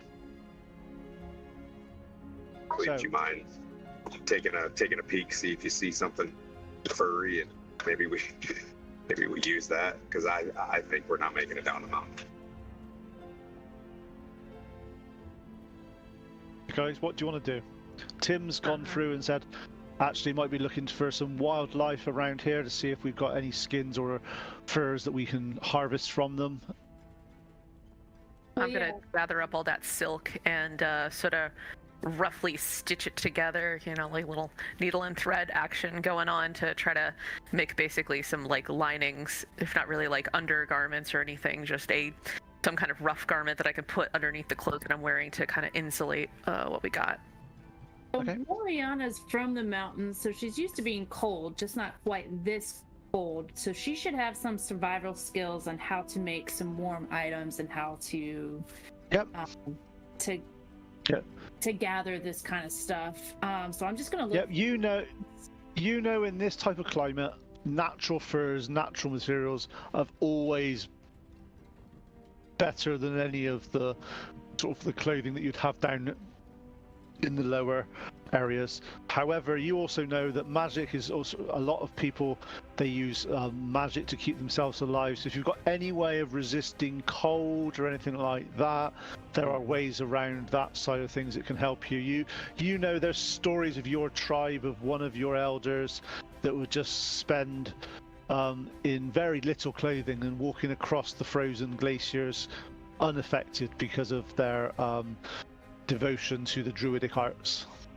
You also know that there are creatures you can turn into as a druid that has a lot more natural resistance. So, like if you turn into a wolf, you're actually not as effective because you've got a wool coat, you've got a fur coat built into your form, which helps you out a little bit on that. Zeph does say that you might need some help with some of the various materials around here, and there are always wild animals around these sort of parts, but just be careful. They do like to hunt in packs in these elements. They're definitely not used to being hunted at this altitude, so they're used to being the apex. Noinek's gonna grab Bork, and we're gonna ask him if he wants to go get some firewood and look for wildlife, furry wildlife that we can massacre and take its fur. Pull out my new sword and I go, look what I got. This is gonna go great. Okay, so right. So I'll go Noyak, with them after we can take a rest. Yep, you can take a rest now if you want before you go. It's nice to have you're in protected area at the moment, so also there's 3 of you there. Who's wearing currently? We've got Bork and Noinek that have let's just say their tailoring skills weren't the best, but they've split it up between two of them. But it's adequate. It's totally 2 gnomes in a trench coat. Do you want to do that in the snow? I mean, probably not. Can if you want. Okay. We can Cleve try stay it. warm, because if he can, then Zora and I will take the clothes. Cleve, Cleve, can you you stay able warm to- with your spells? Me? No. It's like 1 cubic foot is what I can keep warm with my spell. So that's it. I can get a piece of cloth and warm it up and put it on Zora's head and kind of like tie it. Moriana took the It's warm. That's all I wizard can do. initiate, and one of her spells is Burning Hands. So I'm going to look for some sticks. And Yep. So so Noinek and Bork were about to go out and find some wood for people, so Yep. they were going to go and do So that. if everyone could find some wood, and I will catch it on fire, and you guys will all have some torches to hold. Nice. Okay. I'm So in refrigerator. you've got so you, Tim, you could have one of the there's 3 cloaks going around. So if you are going out with Noinek and Bork, you can have one of the cloaks. So you start to go out. As you leave the protected area of the tower, the initial cold makes you sort of gasp a little bit. Breathing out, you are seeing your breath crystallize in front of you. Looking down, have you got any facial hair on, Tim?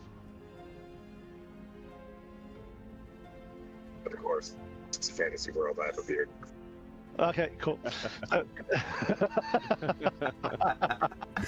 As you start that, even the first few minutes you're out there, you start to feel icicles and sort of like ice forming on your sort of bottom of your moustache and the bottom of your beard.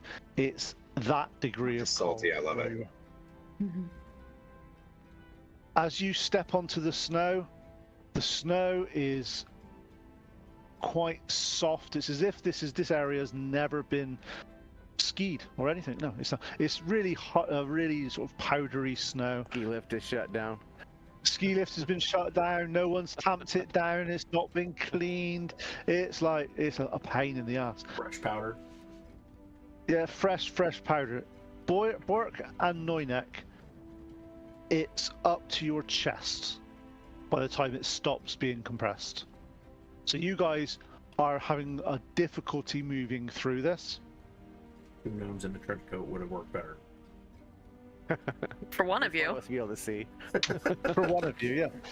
Tim, it's up to your sort of thigh, and it's slowing you down as well. So this is hard terrain for you guys to be moving through. So you're not moving as fast as you potentially could. So could I have some survival checks from you guys to see how much wood you find? Natural 20. No, 22. 7.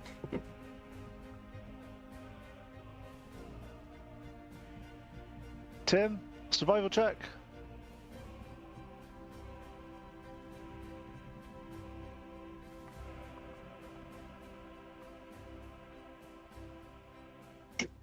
11. Nice. Okay, so between you, Neunek manages to sort of, strangely, it doesn't know how he managed to go, like basically tunneled underneath the snow, it looked like, but he managed to he got to some bottom of some trees. As he gets underneath the pine trees, the snow seems to dissipate, and it's formed quite a natural sort of canopy underneath the tree. Looking round here, you see there's quite a bit of sort of smallish twigs and smallish branches that have fallen out from the tree and kept dry underneath the main, the bottom of the tree. Looking around, this actually, whilst you're in here, it's a good, probably 5-10 degrees warmer under this tree than it is out in the wilds as well. So being not from this area, you're looking around going, actually, this could be useful for you, this type of information of going down these woods to sort of, if you find, because the forest seems to be full up of trees like this. So maybe this will help in keeping you out from the most extreme weather. Well, it's just like blocking the wind, essentially. Yeah, it's blocking the wind, and it's like where the bottom of the trees are. It seems to form a natural canopy, and there's no snow underneath there, but the snow's built up all round, and it's like a natural igloo, more or less, that you've got going. Quite a nice. So you realise that this may be useful for you going forward, but you do manage to sort of get a few handfuls of twigs and branches, and now Tim's here with you as well. He's able to hold a little bit more than yourself, but you get a good sort of few handfuls of sticks and various things. Where you are as well, that survival check, you are in a massively pine-type forest. So this is, you know that these trees have got quite a lot of sap in them, and quite a lot of that they burn quite well, but it's not a clean heat, not a clean fire. It seems to spit a lot, seems to have a, but the advantage is with that is it will light even when it's not quite ready. It's still got to be drier than it needs to be, but the natural pines or resin in it will help it actually sort of keep alight and sort of burn. So you're thankful that you've not really gone down in a sort of a deciduous type environment with oaks and all that sort of stuff, because you wouldn't have had that available to you. And there's no birch around here, unfortunately. No paper bark, unfortunately. Hey, Pete, I want to do something fun since I went up to strength. I want to use my shield as a slide for them. I want them to jump on the shield if they want to, and keep them above the snow. And pile as much wood on the shield as well with them, and then drag that back, because that would look cool. And they get to ride a slide. Sounds brilliant. Can I have an athletics check from you, please?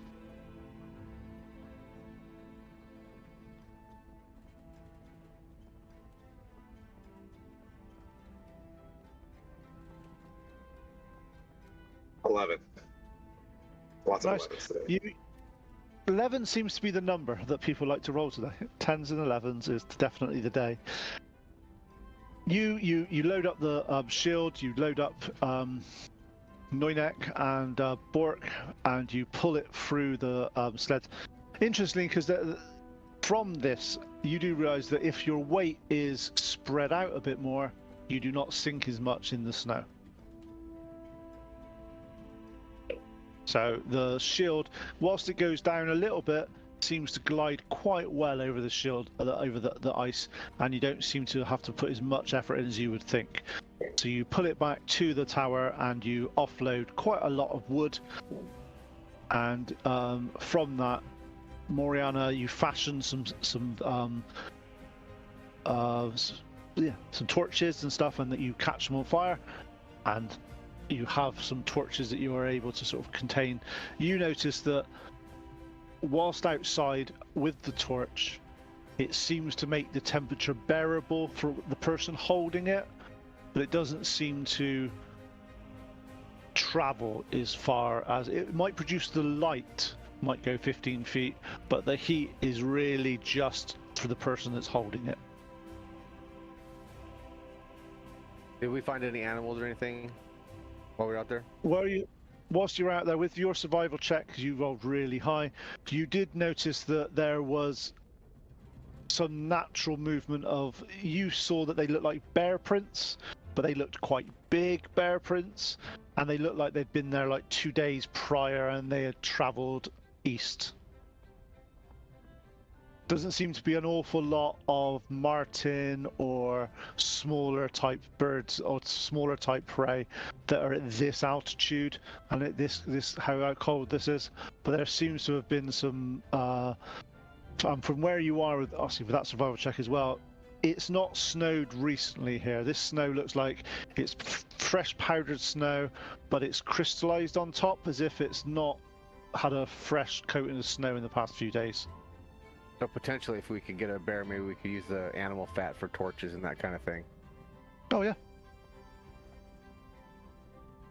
But I'm not. So you come bear by myself. You come back in. You tell everybody that there is a bear that was around here the last couple of days. So what do you guys want to do? I'm gonna catch me a bear. Moriana doesn't like the like that you're gonna kill one of her friends. So, Well, Moriana can shiver in the cold by herself then. but maybe I can talk to the bear, and maybe What? could Tell him to give us his skin? I don't think it works like that. other animals. There could be other animals that maybe died already. Ew, rotting meat? Gross. I'm gonna go catch the bear. Thanks. No.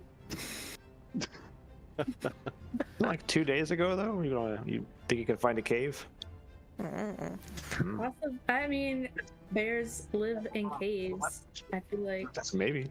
Try to describe to Moriana that we'll make sure we use all of the meat and stuff like that, and we won't waste anything that we can give back. And predators and prey are natural. Okay. Yeah, I promise to do this humanely. Okay. With my axe. No, sorry. Yeah. I mean, You know it's gonna turn into a slugfest. We're just gonna keep stabbing.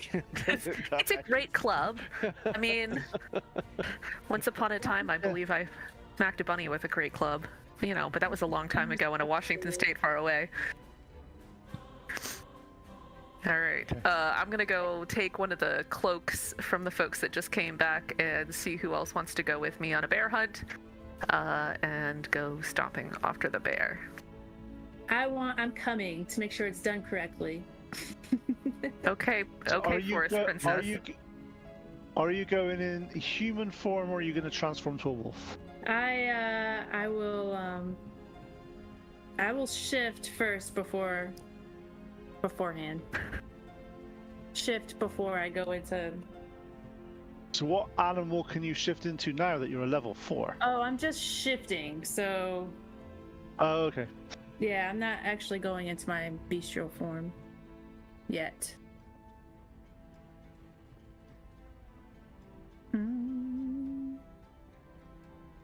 So I think at level 4, you can actually become a black bear or a brown bear. I would have to pull the book out. Okay, I'm just looking up. You're level 4 now, aren't you? Yes. So you can go to CR2, can't you? Yes, you could become a cave bear if you wanted to be, which is basically the bigger of. It's like the grizzly type thing. Okay. Yes, that would be. Or if you wanted to, actually, you probably can't at the moment. Once you find them, you can actually become a saber-toothed tiger. Because who doesn't want to become a saber-toothed tiger? If you got a choice, become a saber-toothed tiger. Come on. Yeah. Yes. So at some point you can become that. But... Okay.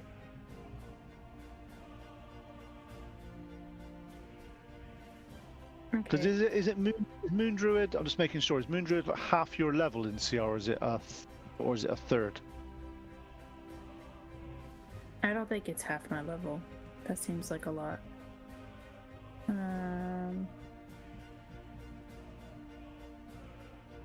Ooh, you can become a dire wolf.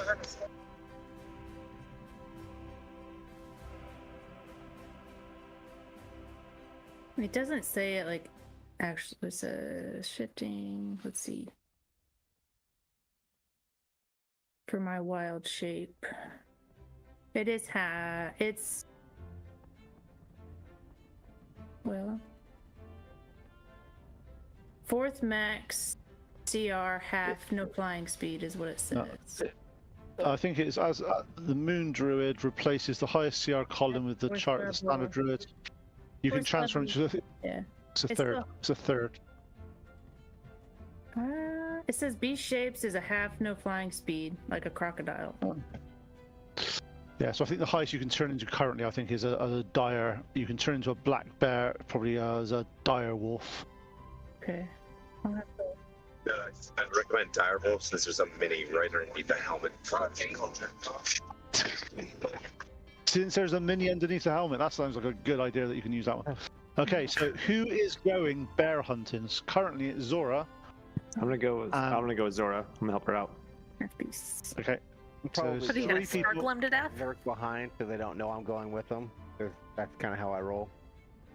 You know, I can actually so- fight, right? With spells. Okay, Sparkles. I Okay, thought you just so- made stuff shiny.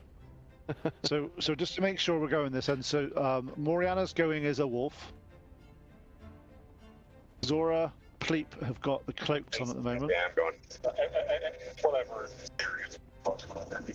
I can't be a dire How wolf, that's but like watch that be that you have people, like Okay, so you're going as well. So what we need is one of you to have. Who's going to take the? I'm just muting you a sec, Tim.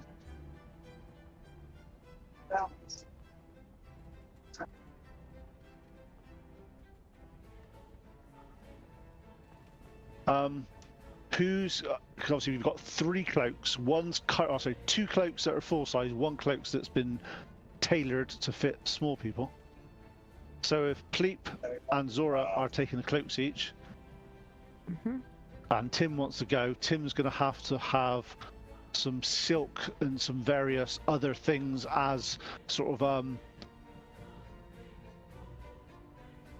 it wouldn't be quite I'll as stay good, back but Yeah. and cool, guys. I'll hand Tim a pair of the silk kind of undershirts or whatever I've been working on to sort of wear.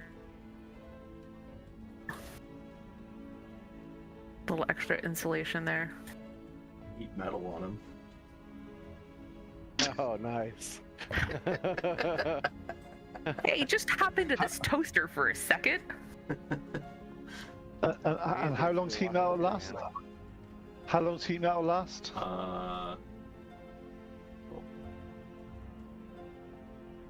Doesn't heat metal like heat it up like? It's Yeah, red yeah. hot, whatever. Yeah, that should keep them warm. A mild bit of incineration. It lasts a No minute. big deal. It's a minute. Oh, it doesn't. Well, it's not long enough. No, okay. it's not, but Fair it's still funny. I'm gonna actually go as a black bear because the dire wolf is a full 1 level, not half level. I'm gonna get a strip of like brightest colored cloth I can possibly find and tie a little bow around Moriana's like furry neck so I know don't kill that one. Yeah. Yes. Just to be safe. I think you are able to do a dire wolf now because you are level 4, so you can do up to CR1. Oh. It says mine's okay. Yeah, Okay, it's mine because says it's, but- it's because the original druid can only go up to a certain level. Moon druids get higher ones. Oh. Moon druids are slightly special. Read broken. Yeah, I won't say it, but moon druids are special, is the honest answer. They get extra forms that they could turn into. Okay. Okay. So, as you start, you're all together. You're all able to go. So, which should be as interesting. So, could I have who's going to try to? You managed to take Noinek. You take them back to where you saw the prints of the bear, and you show which way they were going. Who is going to do the tracking? Would our beast-shaped person get advantage if she's got a good sniffer and stuff, or? She would if it was scent based at this point. Yes. Okay. So I have animal handling. Would that help me at all? Unfortunately, not. It's a survival check. Okay, well, I got +1 to survival, so it's not nothing. I would imagine our druid would be the best survivalist. Yeah, I have. I am good at survival, and I am got a extra wisdom. Are you? What I want to know is, what's your? Obviously, you're currently as a bear. I want to know how you. Because I want to hear how you're going to communicate with these people to tell them where you're going. So I now have. So now I'll be the wolf because you're saying I can be the wolf. I didn't see it. Yep. Okay. And are you going to do the lassie thing of running around in circles and pointing? And... Can I use speak with animals on her while she's shifted? Yes. Then I'm just gonna use speak with animals for like 10 minutes as she I confer on this. I can also do psychic whispers where I can speak telepathically to up to 2 people, and they don't have that works as well. As me. That works as well, and that's for a number of hours, isn't it? Equal to the dice roll. Yep. Better than my 10 minutes then. So roll your dice and tell me how long you and Moriana are psychically linked. For 2 hours, and I can do up to 2 people, so it'll be Moriana, and I still don't like Tim, so it'll probably be Bork. Oh. Wow. Damn. Brutal. You can't be nasty to Tim when Tim's not here. Well, he's Mr. Nice Guy, and Nornek's like, yeah, just get away from me. What you're saying is you don't want him to be overly joyful on your mental communication. Yeah. I don't want to listen to all that bubbliness. That's fair. Okay, that's fair. Okay, so Wolf starts to sniff around and see if they can decide where the bear tracks lead. Can I have a survival check from you, please, Moriana? Yes. And you have advantage as well because of A, you know where the tracks are, and B, you're a wolf.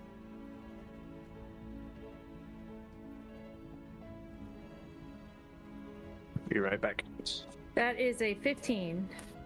Okay, you notice that the tracks are leading down the mountain slightly.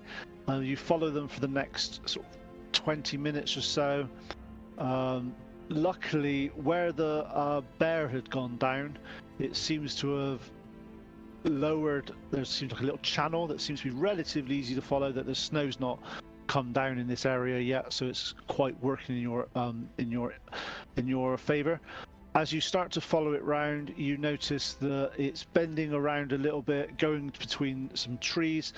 As you get around there, you notice a cave a few hundred yards up the mountain where this seems to lead. However, it's 9 o'clock now, just before you get to the bear, if the bear is even there. We'll have a 10-minute break just to make sure people can have drinks and have sort of whatever they need to do, and see if you come back in 10 minutes if you want to see the party get mutilated by some bears. Sweet. Maybe. Do I have to find more than one? We'll be we'll be back at 10 after. Okay. Yep, see you at 10 after. Alright, cool, thanks.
And we're back. Okay, and where?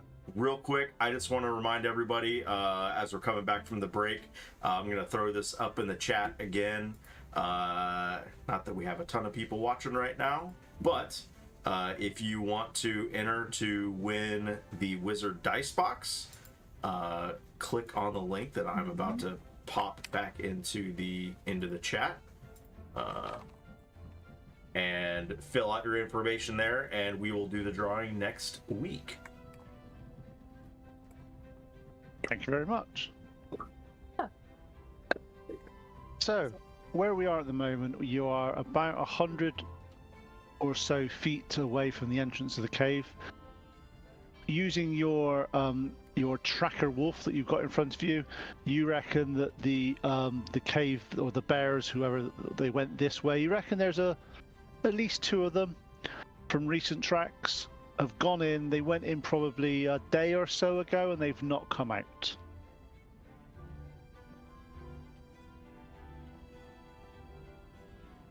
Okay. So I'm gonna go around the table and see who. We'll start with the mental link between Moriana and Noinek, because it's an easier way of communicating. Just so we'll take it that Noinek is explaining everybody else what's happening. So then that means Moriana can talk.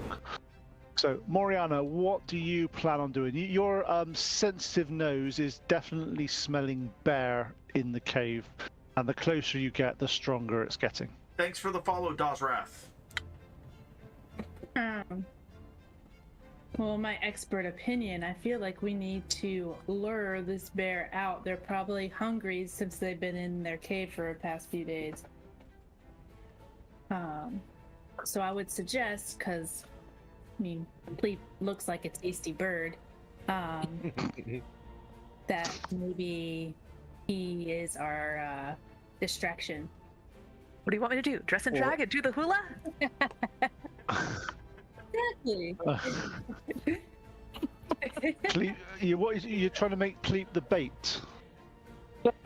Yes. I'll shake my tail feathers. So since me and Pleep tend to Like peacock kind of thing. Pleep and I seem to be bait all the time, or at least that's happened once. Well, Yeah, by choice. Yeah. So let me get this right. Bait all the time means you've done it once. Yes. I mean, every single time we've used bait, it has been them. That's fair. That is fair. I That's fair. mean, Would you every call single them one, do it all masters the time. at it now? And we The did it up. masturbators. Hey. Hold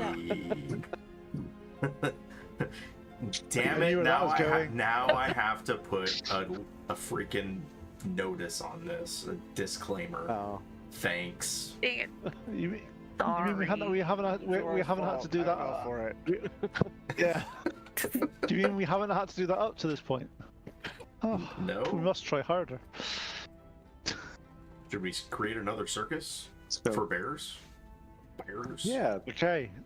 smell of So like how do rotten you- meat. Sleep, does your little, bucket of scent there, does that work on bears? Well, I Does it can work make on it smell non-humans? like blood or like meat or something. Or Make maybe it like or a sensory. Make something smell like some salmon. there you go. I could do that. Mm, Yeah. yeah.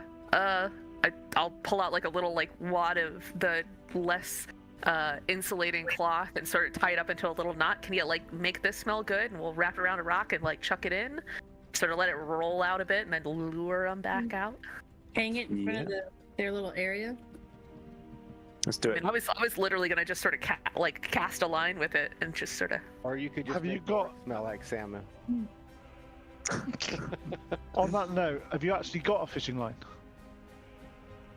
I don't know what comes in this pack.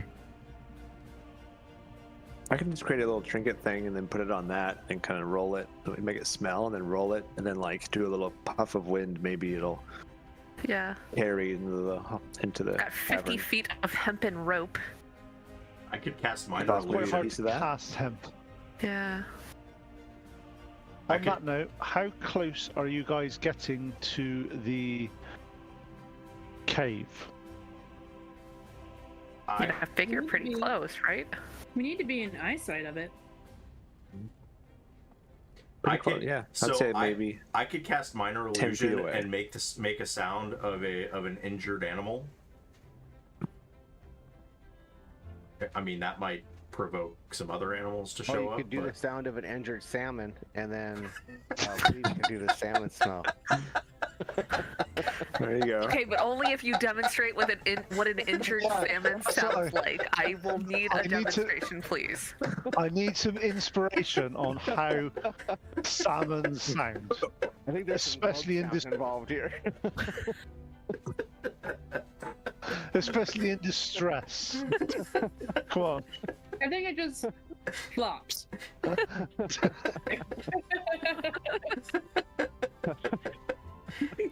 Okay, so I cast a minor illusion up at the top of the the cave, and it's just the sound of a flopping salmon on the ground.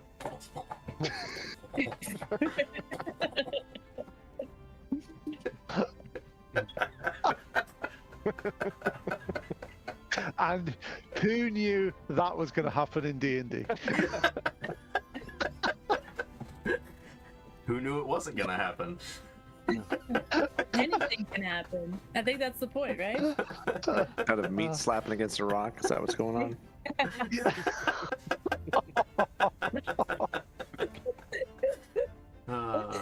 Now all we need is a smell. You definitely have to put.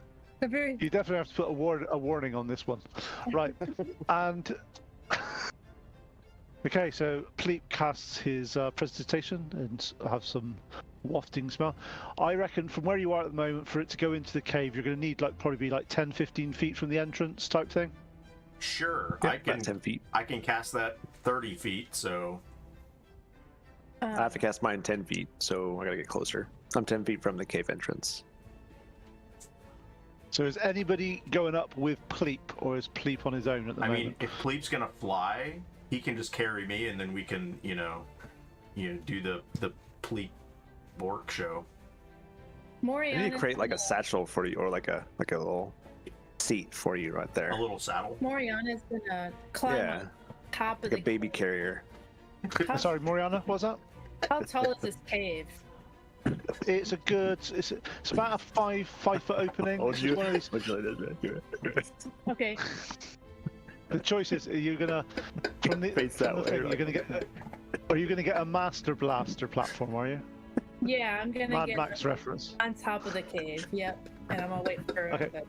the Okay, so you're Goliath, up on because top you're of the flying. cave. Mm-hmm. I don't know if I can make it. So, don't worry about the cave. You just put it out. We'll sort it out. We'll have to do some theatre of the mind because we didn't know this was going to happen today. Yeah, I didn't. Yeah. Okay. We can blame Tim. Tim was the one that said he wanted to go hunting. Okay. I totally would have made a cave. I was gonna say, Tim has a cave and bear. He's got stuff. He's got it somewhere. It's there. Yeah, we could. Well, I have the bear. We could just use the trees as the depth of the cave. Fine. Okay. So you're doing that. You're flying in, are you, you two? Okay, we can do that. So if you via the little Zoom link, if you look at the picture, if you want to make sure that you guys are all, so Pleep and Bork are going to fly in, cast their spells. How far away are you guys going to be from the entrance? From where you are at the moment, you're probably about what, 25 feet away. I'm And gonna the wolf's up the top at the moment. have my axe out and just kind of, or not my axe, my great club out, and While Zora's standing with her axe out, I'll stand behind her. yeah, sort of creep up to it a little bit closer within, we'll say 10 feet of the cave entrance. So I'm not like if it comes barreling out, it's not gonna go plowing right into me, but. Well, it ready. might do. So you're readying that if he gets near you, you're going to attack it, yeah? Yes. Okay. I'm gonna dip into So the let's tree just line and get a good hiding spot. Ready to roll a stealth check. Cool. So before we do that, Right. could we have some initiative so we can then sort out what people are doing?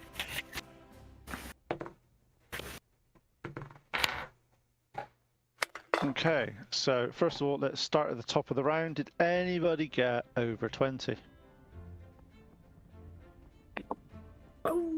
No. Anybody over 15? Hold on, I am 15. I am at 19. Okay, cool. So who got 15? Was that Noinek? No. That was Peter.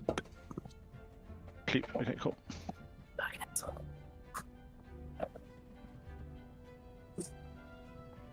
Okay, anybody over 10? 13. I got 12. I also got 12. Copycat. What we do today, so- right? Bork, you got 13, yeah? Yeah. Okay, and so I'm gonna say Noinek's gonna win that one because he's got a higher dex. And then Zora. Okay, what did Tim get? 7.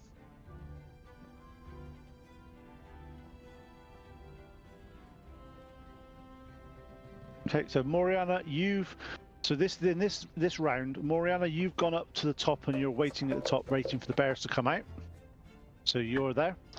Pleep, you're going to be casting your spells, and so's Bork. Noinek, you are going to the left or right hand side. You're going to find some trees and you're doing a stealth check. So we can have a stealth check from you, please. 15. Okay, nice. And Zora, you're ready, sort of, with your club ready for if a bear comes towards you, you're going to smack it. And Tim, you're near Zora. Are you? What action do you want to do? Ready action. Well, I've got Zora there. I'm gonna ready action a blast. Okay, cool. Are we full? I'm sorry. Are we fully rested? Did we take a full rest? Yeah. Okay. Yeah, you've spent those few days coming here, so you've been fine. Yeah. So. Moriana's at the top. Pleep and Bork going to cast some spells. Noinek is successfully hidden. Zora and Tim are preparing for the bear to leave. I'll leave it in that order, and I'll leave that round, that action running for this next couple of sessions. You start to hear movement coming from the cave. The cave's got a smallish 5-foot opening, as if the bears have tunneled their way into a cave and trying to keep the cold out of their cave. It's not a cavernous opening. The smell, sort of, you start to hear sort of growling sounds and clawing sounds, seems to be amplified from where you are. It seems to be coming out of the cave. It seems to sound a lot. Actually, could I have some perception checks from everybody, please? Mm-hmm. 3. So we'll do the perception in the same order as we did for the other ones, just to make sure. Did anybody get over 20? Yeah, Did anybody get over 16? 20. You got I 20? got exactly 20. Oh. Nice. Not dirty 20. Okay, and what did you get, Bork? I got a 3. If salmon sounds Well done. intensifies. Well, okay, so anybody that got above 15, you hear that there is, you think that there's at least 2 or 3 bears in there, and they seem to be making their way out, but they are moving quite sluggishly because they're not sure what's out there at the moment. But it could be the noise of the cave and its interaction and stuff, but anyone that's got under 15, you're just hearing growling and scratching and you're not sure of the numbers.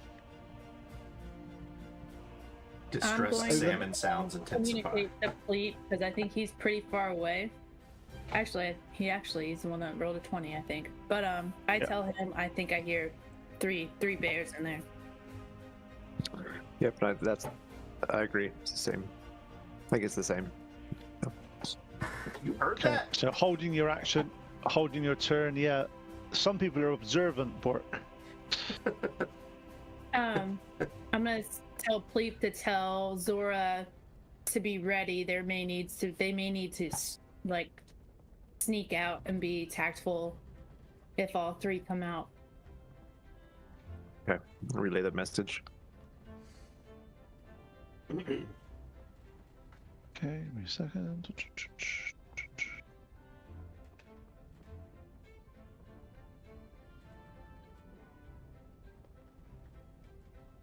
Okay, so as you are waiting there now for the bears to come out, you notice, you start to hear and you start to see a bit of movement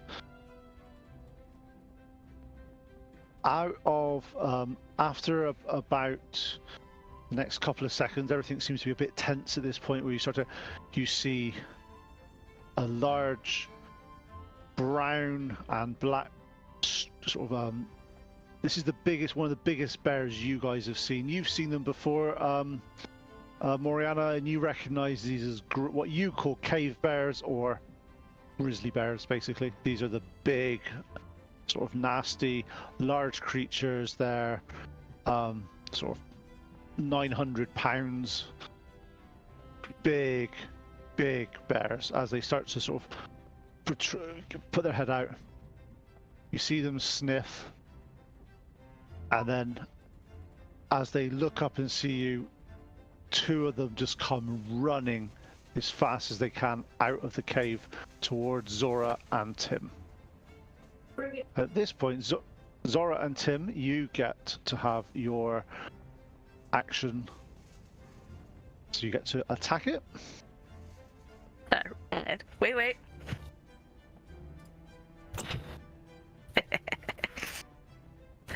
I would like to rage. Rawr. Rawr. Rawr. Fair totem. Alright, let me roll.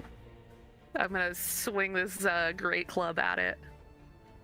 Alright. Oh, yes. Natural 20 plus 7. 27. Would you be surprised if I told you that hit? Oh my god, it does? I My know. goodness. Alright, hold on. What's my damage here? This is the D8. Alright, 8 plus 5, 13. You're raging too, Nice. right? I am raging too, so eight- I guess let's... 8 plus 5 plus your roll. strength modifier. Strength mod. So 8 plus 5 plus 4 is Plus your rage damage. 15. Plus your rage damage. Yeah, so 8 plus 5. No, 8 was the roll, so 5, 13. So 15? You rolled an 8? As you because you critical, you That's get 8 automatically 16. automatic. Okay. Okay, You rolled a so 5, that's right? 16. Yes. So No, 8. 5 is the damage mod.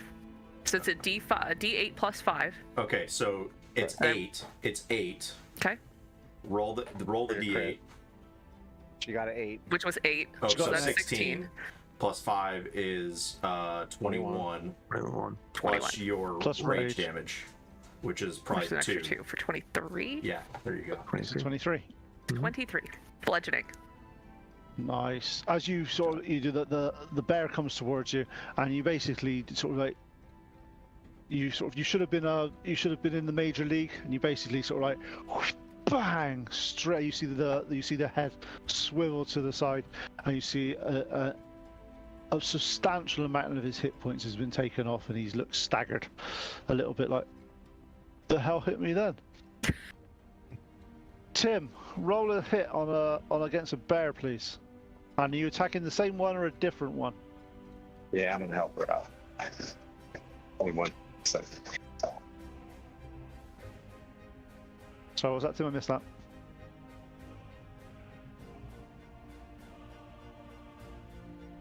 Yeah, I'm rolling. Give me 1 second. Oh, okay, sorry.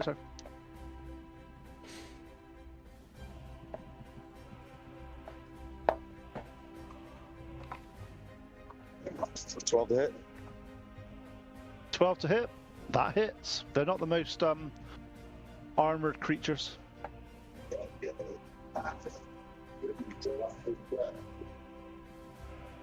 A whopping 6. 6 Nice. damage. Okay, Kinda with hard to your follow 23. The tough act.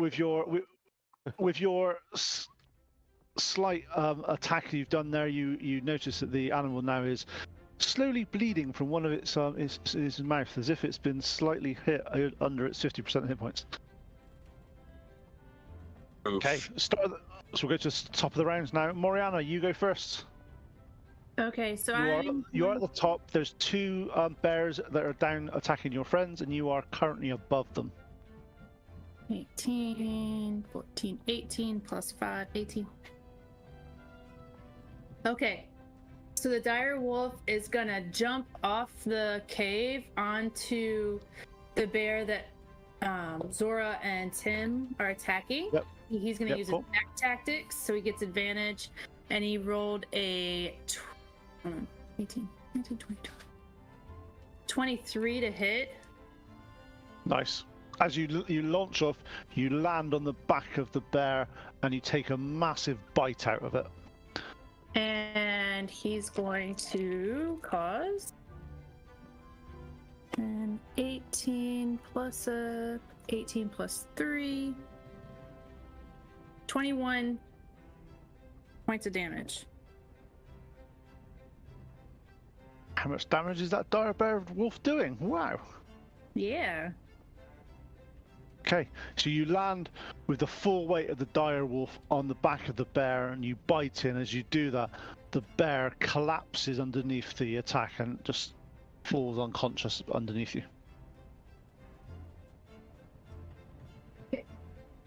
Unconscious or dead? Oh, dead.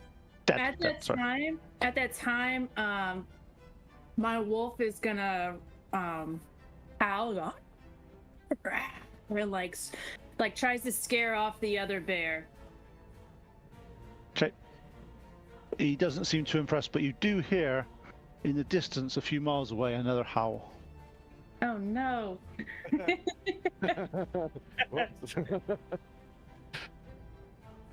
Philippe, your turn. We'll share. It's miles away. It's like in a very, very, very far away. Wolf howls can travel quite a long distance. I'm gonna cast magic missile on the bear that the one behind Zora's bear that she clobbered. Yeah, the one that's still alive. Yeah, the one behind it. Yeah, let's see. With magic missile. Okay. Let's see. 9.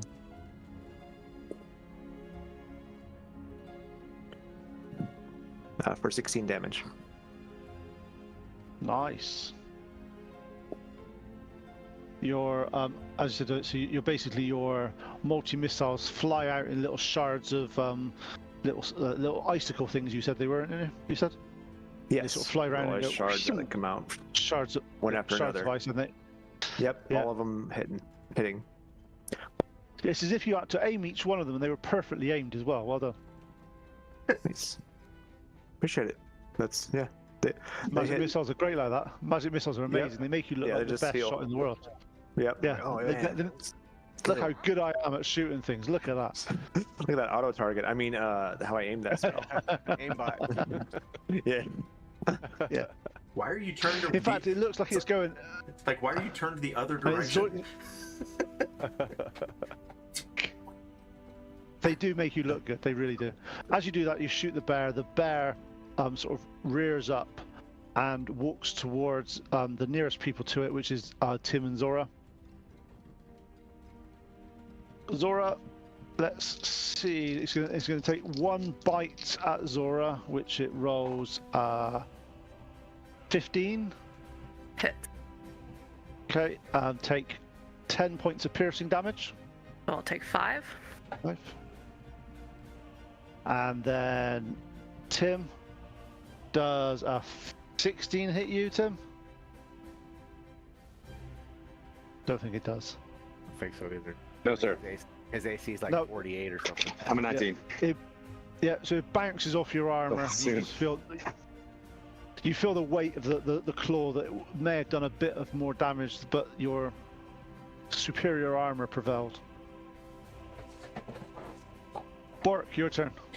So I see this bear hit Zora, and I'm going to make loud fish noises as a vicious mockery. And what do they sound like again? Exactly. Yeah. It's- No, I can't hear that. You're- Can't hear that. Next to meet up against a rock.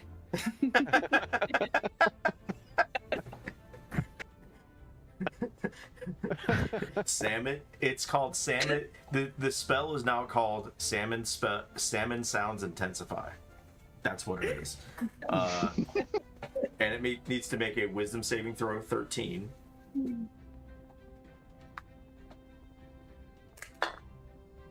This bear is completely unfazed by that. Son of a bitch. It is not baited by Like- your salmon sounds. Well, Like annoyingly, that I rolled a nat 20, and I should have done that on an attack roll. y'all are welcome. Salmon sounds Try to intensify burn that. succeeds. And I will give a bardic inspiration to Zora. Like, Okay. And it's Don't- Noinek's I'll turn. I'll just yell. Don't yell salmon sounds. That's your inspiration. All right, I will pop out of my hiding spot and throw one of my nifty daggers at this Yep. bear. And because it's next to Zora, you do get sneak attack on it. That's gonna be a 30-20. Oh no, 21. Sorry, 21. Yeah, to that hit. hits.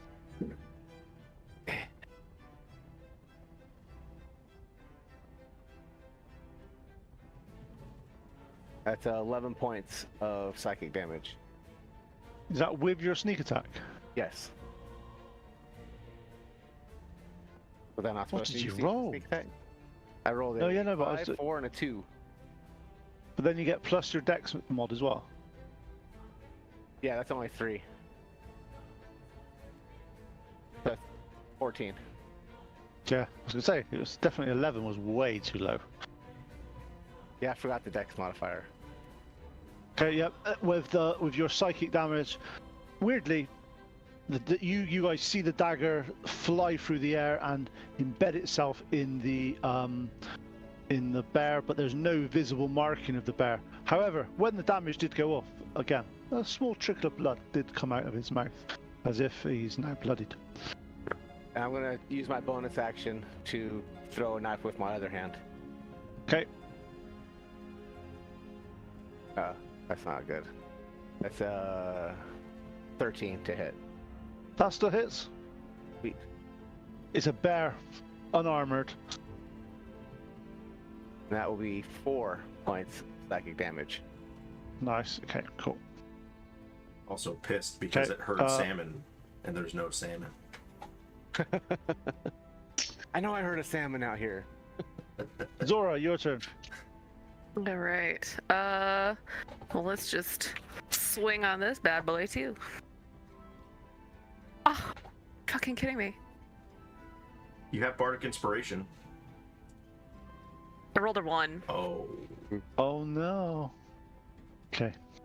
With your over exuberance of your last hit, you go there and you then go, right, I'm going to hit a home run again, and you smack, but this time it sort of slips out of your hand and falls like 5 feet in front of you. It's 10. I go chasing after my great club. Do you want to do that? Or are you going to stay there? It's your choice, because if you move, actually, no, you can move forward 5 feet, Yeah. and you're still within his attack opportunity. He won't attack you, that's fine. You can do that. Yeah. Right, Okay. so you're ready to pick it up at the start of next turn. Tim, your go. I want to try something paladin-y. Is this the only bear? There's one more bear left. Oh, we already killed Only that one. this is the last. Yeah, this is the last bear that you can see. Yes.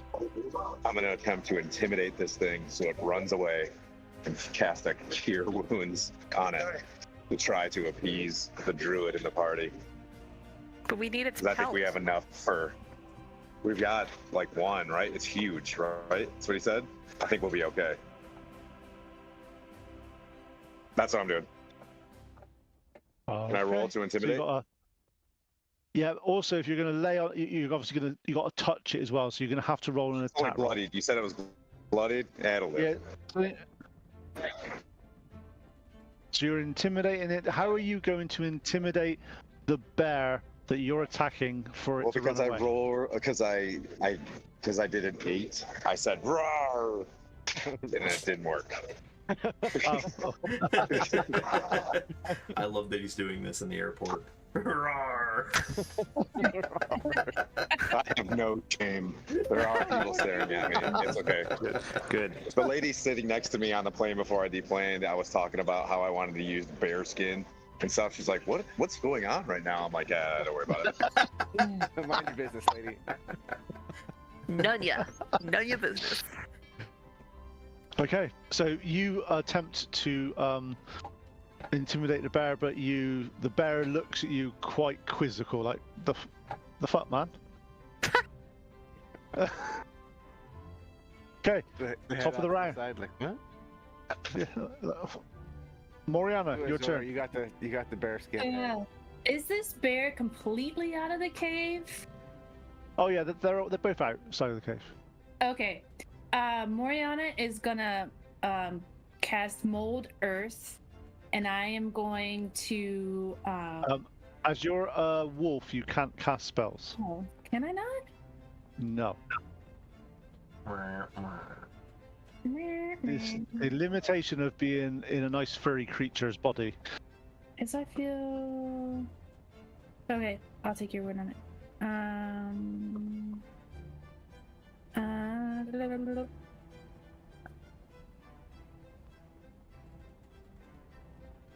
Okay.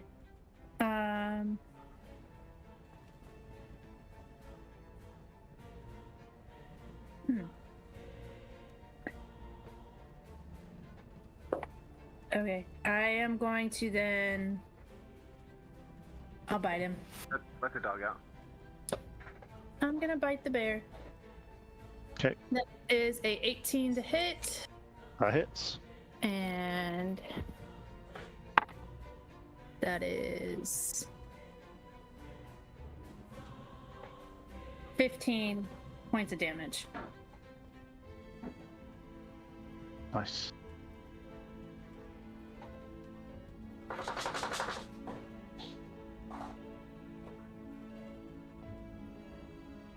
There's that 15. Yeah, he's still alive. Pleep, your turn. He's looking pretty rough though. Let's put him out of his misery with some magic missiles again. Yeah, please. I promise this would be quick, relatively painless. It's only taken 2 rounds. It's like 6. For 12 damage. Okay, yep, you put the bear out of his misery, you fire the thing, and by the time the second missile hits it, he's slumps over and falls unconscious and dies. Pew, pew, pew, pew. All right. Okay, bears are currently both dead. What do you guys want to do? Skin them. Skin them, process the meat, take everything useful back with us. I don't think that's the only one. So Moriana wants to cast Mold Earth, and I want to block this cave. So you Whoa! Can we check the cave out? Oh, boo! I think there's wanted one to go other look bear in in there. there. She's still a wolf. Are you still a wolf? Yeah, that's true. Oh yeah, I'm still a wolf. So I'm telling You could drop Pleep. your form. Okay, then I'm telling Pleep. I'm like, oh, I can't do anything. And I can't talk to anybody. So I'm like, Pleep, there's one more bear in there, I think. She's just barking. That's it. I think she's saying, "Search the cave, search the cave," and I'm gonna run in with my moon sword. I think she's saying more salmon sounds. Okay, you're running in the cave, are you, Tim? Yeah, why not? Why not exactly? I bark at him. Okay. I like Nip at his heel a little. back. Okay, you run in there, Tim. You got your moon blade out, which is nice blue-like tinge to the. You're gonna show me a areas baby bear, aren't you? No, in there's a big bear. As you walk in, it tries to attack you. Okay. Does a 16 hit you? No. Okay, again, bounces off your armor, and you are currently in a cave with a bear. I'm gonna yell, Zora, more coats. Come in. I'm gonna have to snatch up my great club and run in after him. Okay, we'll start it halfway through the round because it just makes it a bit easier. Because otherwise, people have not had a go. So, Bork, your turn. You hear that Tim is ran into the cave. Said there's another bear in here. You hear a sort of a and clink as it hits off his armor. And I'll just yell, use salmon sounds. They work really well. and that's it. I'm being held by Pleep, so I'm good. Okay, cool. Oh no, we just lost Noinek. Mariana. That's all right. She's back. Sure. Yeah, there she is. Okay, good. Welcome back. Sorry, I clicked the wrong thing. Noinek, you can't see the bear at the moment because it's inside the cave, but you know Tim's running there, and you've heard like a mighty roar and attack of the bear. Krista, your camera's off. Yeah, I'll head in there stealthily and see if I can. If you head in there stealthily, you can't attack because you use your action on stealth. If you just run in there, you can do something. I can't I use my bonus action for stealthy? If you want to use a bonus action hide, you could do that. Yeah, I'll do that. Okay, so have a stealth check for me, please. That is a 16. Okay.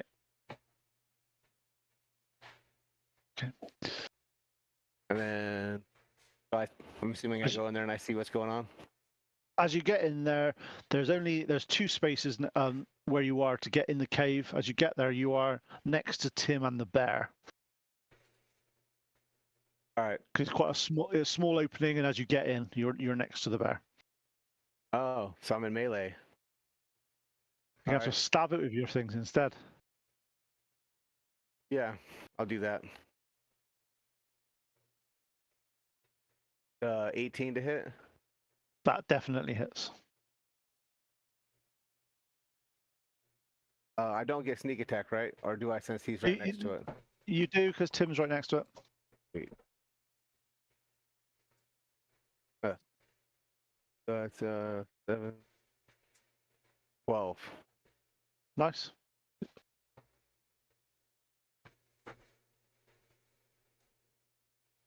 Okay, so Zora, as you try to get into the cave,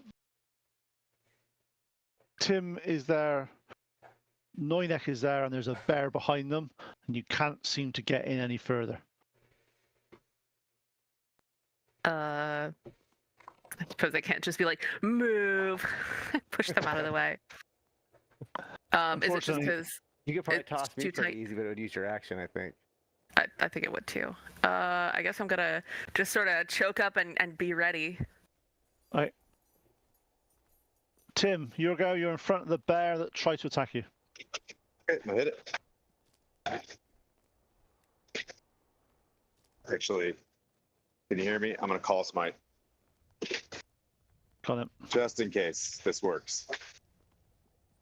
I like how you've gone from saving the bear to smiting the next bear. Right. I guess No, I making just Moriana wanted to happy do wasn't that important. Oops. I wanted to do one sign. Is that was a nat 20? Yes. That was a nat 20 with the smite. He rolled it on D&D Beyond. Yep, that's 2 the damage. And plus, I get the full loaded smite, correct? 16. Yep, so it's 26 damage. Is that all? I thought it'd do more than that. Yeah. I thought Smite did 2d8, which is 16. Oh yeah. Plus So there's another 2d8, so that's 16, 32. So 30, that's 42 damage. Sorry. Wow. Yeah. Damn. I was going to say, I would.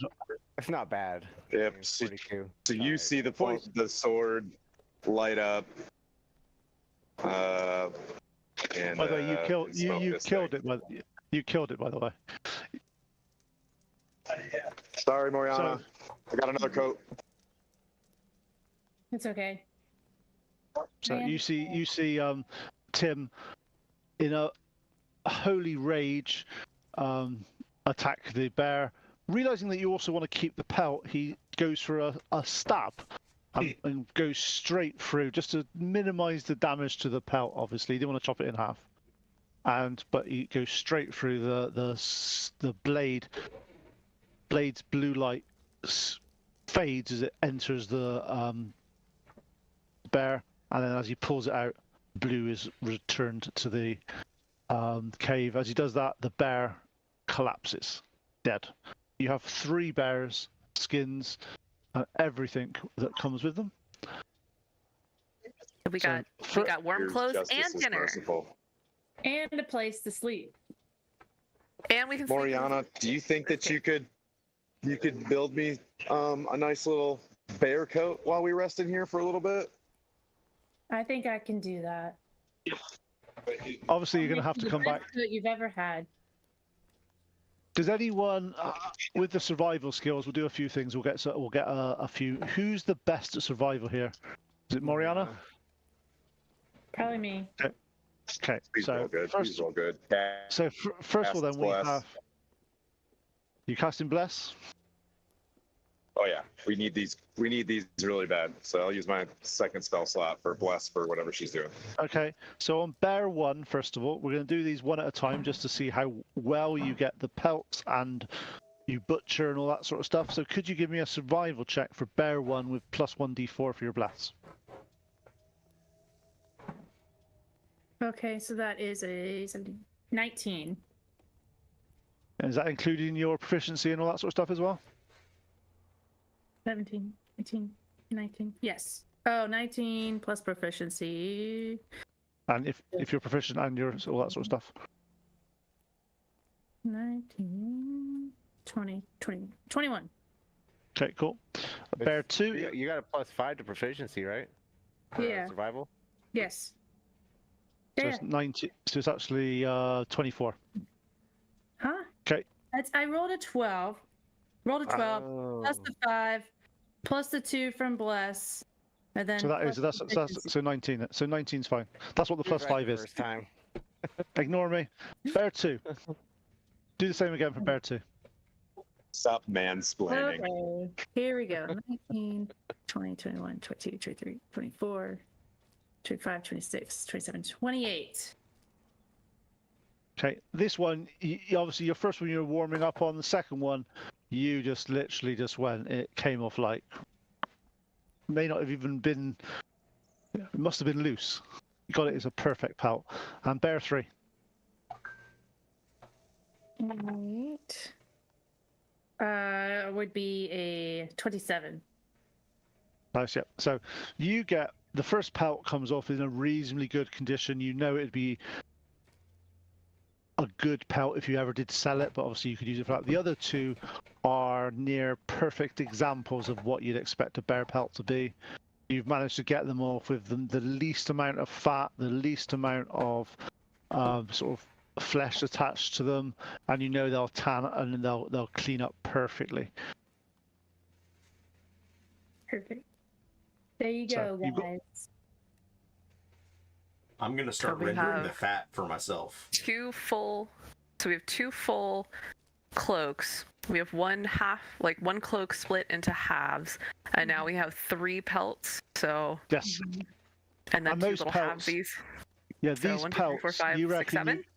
these pelts, you reckon you could make 2 or 3 human-sized cloaks out of them, because they are from an exceedingly large bear and very well. It looks like it must have been a winter coat on them. It's be a very good quality. I'm gonna start preserving the meat with pork. Okay, you guys know that from where you are now, you know it'll take, which is probably not a bad idea, looking at a couple of days to preserve all this meat and all that sort of stuff, and actually sort out the actual bear. Sort of, you need to sort of do at least a little bit of a basic tanning on it type thing, just to make sure that Okay. it's not going to rot. Should we use this cave for a long rest then? Yeah. Because we're there a couple Say, days. let's build a officially. fire in the cave, and Yep. I can. I Once can we're light the done- fire. Okay. Once we're done for the night, I can cast some vines on the outside of the cave, so we'll have some protection as well. Okay, so we're just going to do this as initial sign of this. Where you are in the woods in the moment, there doesn't seem to be much other life around. You spend the next 2 days butchering, drying, smoking various meats. You're from the outdoors. You know what you're doing, Morian. So I'm not going to make you roll for it because that's just pointless for this exercise.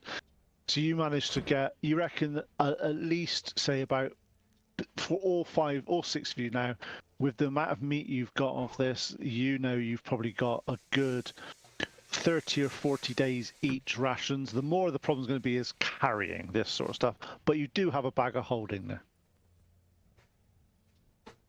We do have a bag of Can we holding. like dry it and so that it'll keep for a while, or? Yeah, so you basically smoked it for the past. That's why you spent 48 hours. You've been smoking it. You've been going through the various preserving type things. So we have a It's now bag of bear beef jerky. jerky. A Yes. bag of beef jerky, yes. A lot of beef Beef- jerky. Beef jerky made from bears. Bear jerky. Nice. Bear jerky.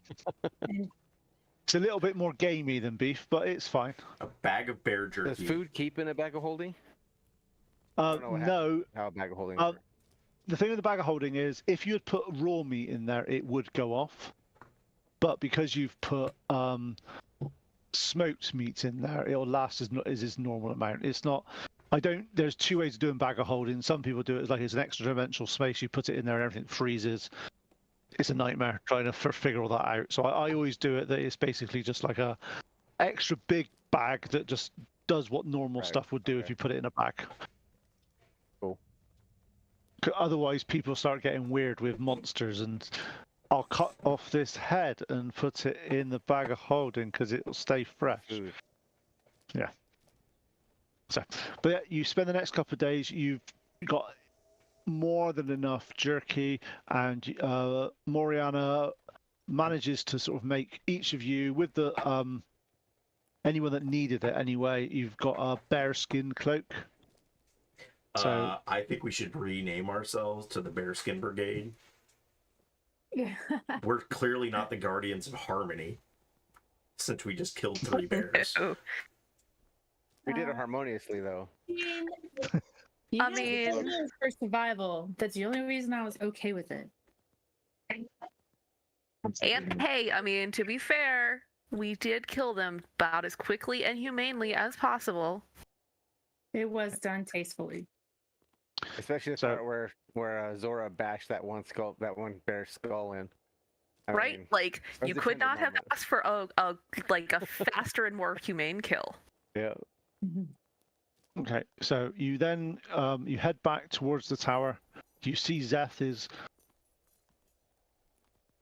Well, you'd say he's working hard, but he's not. He's kind of smoking. He's got his thinking cap on. He's when you get there, he's on like a smoky chaise lounge. If he's sat there just trying to figure out what to do, as if he's got all the time in the world. So he'll be fine. He'll get there. You see things have been slowly rebuilding, and he's sort of like goes, guys, dudes, you're back. I've got some bodacious travel stuff for you. Come watch this. You go around the corner, and he's put together 2 ramshackled sleds for you. And he's like, these will get you down the mountain faster than you could possibly imagine. Be great, and it'll be such a thrill. I'm so jealous that you guys get to use them and I don't. Do you want to know what else is really good at going down a mountain? A paella pan covered in bear grease. But if you want to take your own one, you can take your own one. But you got 2. He wheels them out. They look reasonably well made, but they have definitely been put together in a hurry, and you know that probably they're good enough for one trip down Are there breaks? the mountain. No. Breaks. No break. Have no fear. Yes, there will be broken there any way bones to at the bottom. These. Zeph goes, well, Does I that know, believe- I put a bit of enchantment on them. They should be safe-ish. Just don't hit a tree. No Right. Sunny Bono. Got it. Cool runnings action. Yeah.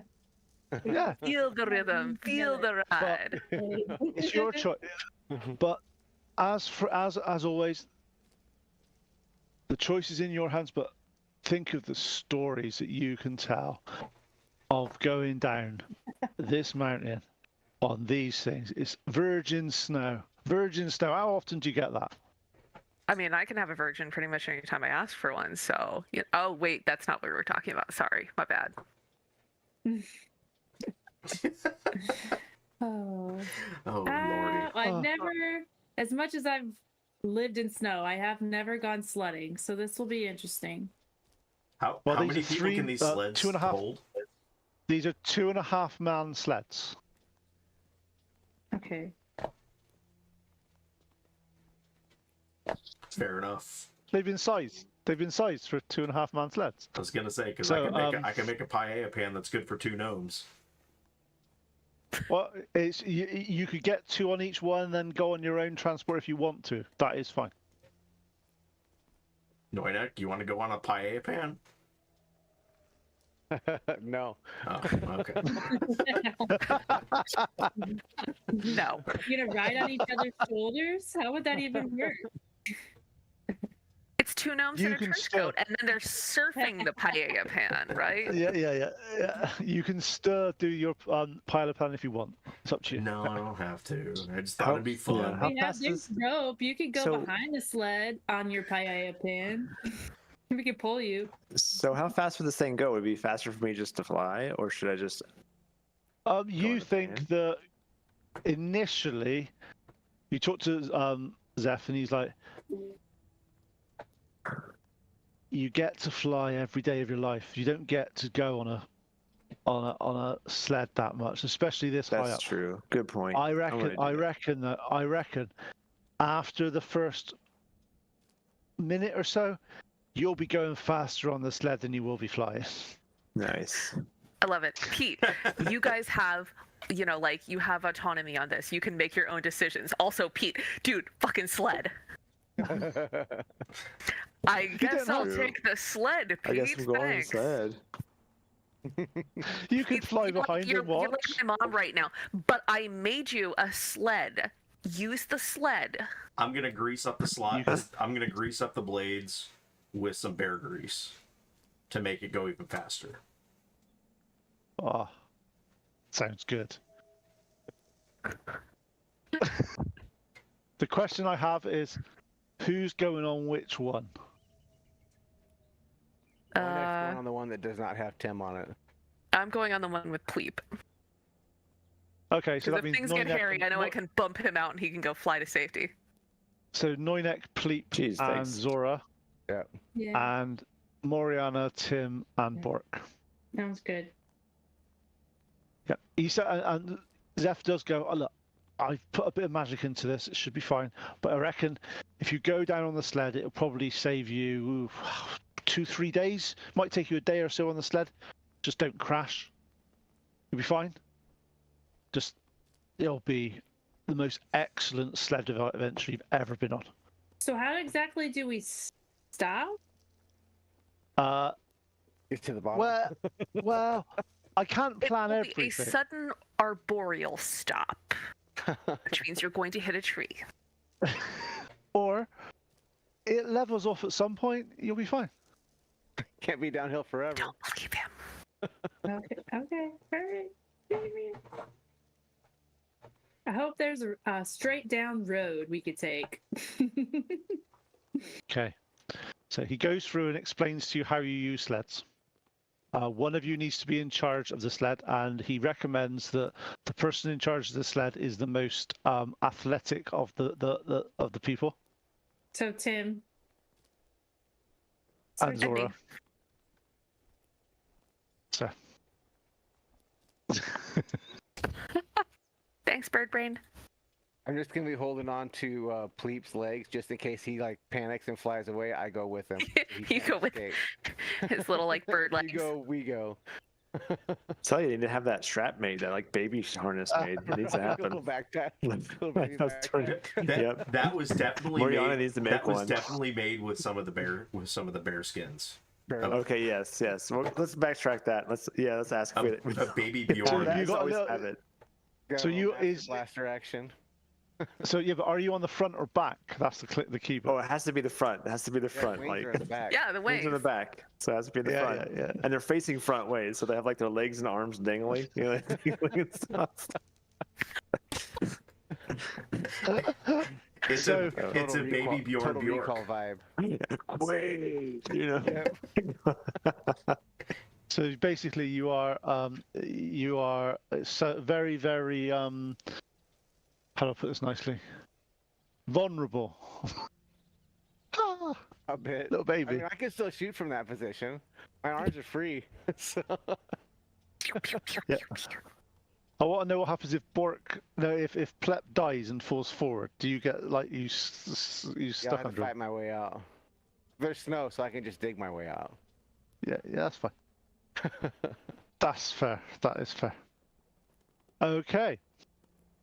So, Moriana, I'll let you roll for Tim because Tim's not here. Because then I can blame you if anything goes wrong. Is there lava at So- the bottom of this hill? There's lava at the bottom of this hill. Right. Athletics checks from Tim and from Zora, please. Well, that's I'll a work out plus what- 6. Oh, please don't fuck up. Yes! 20, which means 26. Yes. Right. Tim was Oh, not. boys. I rolled an 8. I don't know what his. Okay, so Yeah, he's Tim's got a got plus. +6. Tim's got plus. Athletics. Yeah. Pete, if I don't straight up like not Jamaican bobsled team because they bounced out, but like full up German bobsleds, just them all the way to the bottom. Okay, so you start to. You're all geared up. You're all going down. Tim and Zora, head to head to start with, start to go down. Starts to bank around. Starts to go around a couple of trees. You start to pick up a bit of speed. Over the next sort of minute or so, you're getting faster and faster. Trees are blurring past you. Pleep, you're used to quite fast travel, but you reckon you're going probably 120, 150 feet a second now? So Ayo. Pretty good. yeah, speed's got. Zara, though, seems to be able to control this a little bit better than Tim. And while there's a few near misses of Tim and trees and stuff, Zora is keeping the path, and she seems to be. She's made at least sort of 300-400 feet on Tim. Come the first sort of after the first sort of 45 minutes an hour, you're happily doing it. Tim is slowly drifting back. Do you want to keep going at this speed, or you want to see if you can stay together a bit, or? Nah, man. Let's like Tokyo drift this thing. Let's roll. Okay, cool. So we'll leave it the same rolls for this now. Then. So you are accelerating as much as you can. You're taking it round the corners. You start to see that the ravine, the valley seems to bear around to the left. And as you get around to the left, you see in the far distance, you see a town that is on top of a hill with like a palisade round it. It fits the description of Bryn Shandar that you've been given. So as you start to go, but you know it's a good sort of 30, 40 sort of leagues or miles, that sort of direction. It's quite a way away, but you can see it's quite an imposing town from where you are. You also see that there's quite a few frozen lakes all around the area as well. So it's and where you are, luckily, you reckon you can get down to one of the lakes in reasonably. You reckon probably another 2 or 3 hours on the sled, and you'll get down there. Looking how sort of wild and untamed this land is. If you weren't on these magic sleds, this probably would have taken you a good extra 2 or 3 days to get down this far, especially trudging through the snow and not being able to sort of see where you were going and stuff. It's quite a big advantage that Zeph has managed to give you here. So can I have one more final athletics checks from Tim and one from Zora, please? Better. 19. Yep. That is a. What is that? The 6, 18. Nice, perfect. Fair. As now, Zora, you're at this point probably half a mile ahead of Tim. Your speed and your able to sort of travel where you were going just seems to have just managed to keep your speed going down here. However, as you get down to the bottom, you start to level out. You start to see the frozen lake in front of you that seems to go on for several hundred feet. You start to slide, you start to slow down. As you slide, you come to the edge of the lake on the right-hand side. So we've got Zora, just check something like that.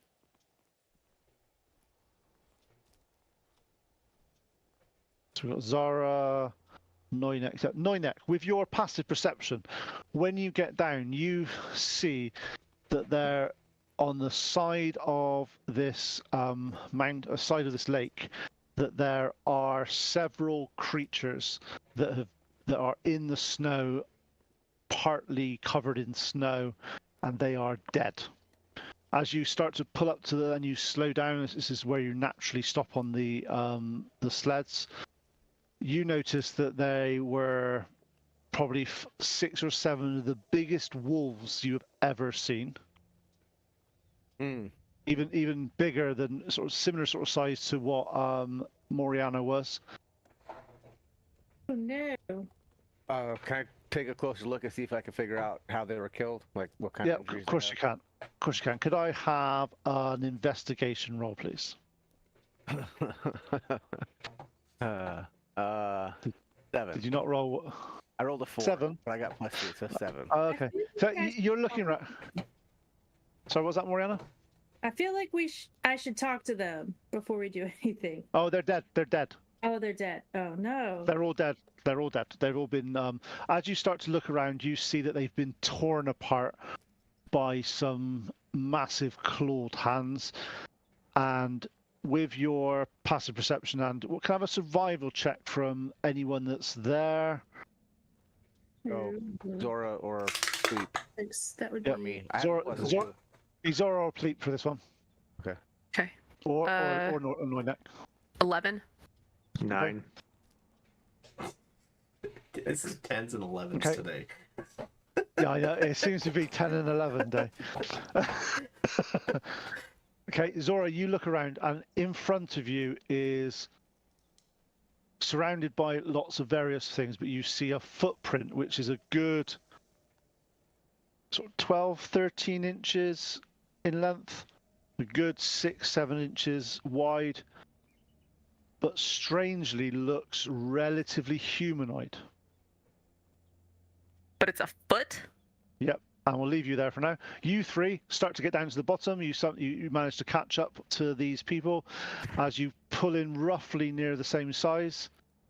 Moriana, you notice straight away that there's the several bodies of wolves that are slightly covered with snow, as if they've been, maybe there's been recent snow in the past day or so, and they died that sort of time ago.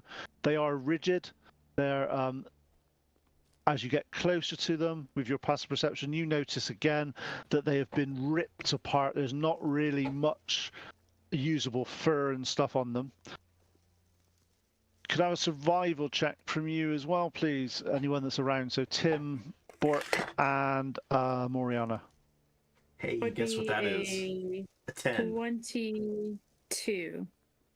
Okay, Moriana, you notice that there's a good 4 or 5 of these really large humanoid footprints. You start to look around, and in some of the trees, or some of the bigger trees that are good sort of 6 to 8 inches across, seem to have been snapped in half. Okay. I mean, I've seen like the Wrath of Giants, which is why I'm on this mission. Is this? These look smaller than frost giants, and also these are like a bigger version of a barefooted human.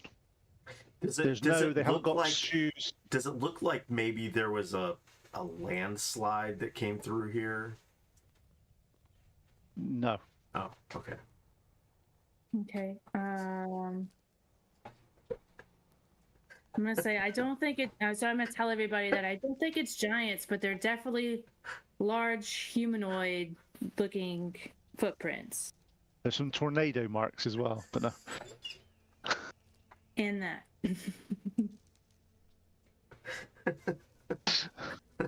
Sorry. I feel like that's a joke for people that know what this is already. No, it's a joke for Diablo 4 players. Oh, gotcha. it just sounds very reminiscent of that. Let's see. Okay. And at this point, Noinek and Moriana, you hear in a distance, you hear two big knocking sounds like bang, bang. And then about 15-20 seconds from the other side of you, similar distance, bang. And then about 5 minutes later, it's repeated again with two knocking sounds on the right-hand side and one knocking sound on the left-hand side. Do they sound like they're getting closer or same position? You don't know, but it's a really, it's as if it's kind of like if Zora went to a tree and smacked it with a great club. It's that sort of sound. And it's two on the left, one on the right, both times, or alternated? Yep. No, both the same on both times. Is somebody communicating with each other about where we're? That's what I was thinking. That we're Yeah, there. maybe. You notice that with your survival check, Moriana, that this kill site is about, you reckon, 12 to 14 hours old? Okay. I feel like we need to get out of here, guys. This is not a place for us to hang out. Are we able to estimate how far away the knocking sound is from us? Actually, you may do. Kind of a survival check from you, and it's 'cause the people that heard it was Noinek and Moriana. 10. I don't know what the heck is going on.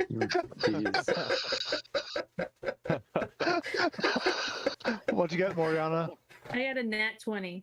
Nice. Oh, Sweet. Darius. God, the amount of 10s and 11s today, it's been absolutely... We're staying very average. Okay, Moriana, you reckon it's a really strange sound, and it's definitely artificial. And you reckon they're probably a mile or so away, but it's quite it does echo around quite a lot, especially where you are on the edge of a frozen lake. But looking around now with your survival, you are noticing further on down the trail, which is the way you need to be going towards Bryn Shandar, is where what the single knock is from, and from behind you is where the twin knock is from. And looking down the side of the frozen lake, you are seeing probably every 300 or 400 feet one of these trees just one that is broken half, and sort of like that. Okay, so I'm gonna tell everybody what I just saw and what I'm gonna relay to them that I think it's an hour away, and I point out the trees that are down the way, and I said, well, what do you guys think? Do we keep going in that direction? Is it in the direction of the town of Bryn Shander? One of the knocks is in the direction of the town, and the other one is back behind us a little bit. Well, let's just keep on going towards Bryn Shander then. Okay. Yep. I mean, Yeah, why go I'm with that. backwards? Let's just keep going to Bryn Shander. Okay. Yeah, let's not stay in the scary dark woods. Let's go find Yeah. like nice walls, palisades, Yeah. things between us and the things that eat us. Okay. So as you start to travel now, you're noticing around that whereas you were up in the wood, up in the mountains 3 or 4 hours ago, and it was bitterly cold, it's a little bit warmer down here. A good, probably sort of 5-10 degrees warmer. You've dropped down quite a lot in terms of altitude. However, there seems to be quite a lot more sort of wind sort of picking up round here, and this snow is, whilst it seems to be reasonably fresh, seems to be picking up quite well. So you are seeing quite swirls, quite sort of sometimes up to 5-10 feet in swirls and stuff. So visibility wise, you can see quite a distance and see where the tops of the trees and see where you need to get to. But in front of you, it can be quite hard seeing exactly where you're going. But you can make out rough directions that you need to go into, which is absolutely fine for where you're going for Bryn Shander. You reckon from where you were coming down, you've probably got a good sort of 4 or 5 days now left to travel to get there. You know you can't travel at full speed in this because it's snow and it's not the easiest to walk on. So as you start to travel in the, are you going to go directly across the lake, or are you going to stick to the shore? From where you are, where you got off, you look at this, the frozen lake, it's completely solid. There doesn't seem to be any risk of there being thin ice or you getting dragged under this. It's and you're out, you can tap it, it's solid. It's been frozen for probably at this point 2 to 3 months. I would suggest sticking to the tree line just for some cover. If we get caught in the middle of a lake, we'll just be sitting ducks. Yeah, okay. I agree. Sonic likes to hide. Kind of his thing. Okay, so as you got you pull up your cloaks, your bears, your other various ones you've got. You sort of start your slog of walking in the frozen wastes. So after the first hour, can I have a Constitution saving throw from everybody, please? All right. Oh no. So I'll go down a list in a minute, so it'll be easy enough. So Bork, what did you get? I'm gonna let you guess. 10. Yep. Okay. Moriana. 10. Noinek. 9. Oh no. Pleep. 16. Zora. 15. Okay. Okay. Anyone that got above a 12, you're all fine. The other 3, you feel that you are getting bitterly cold, and if you don't stop soon and get some heat into you, you will take a level of exhaustion. Okay.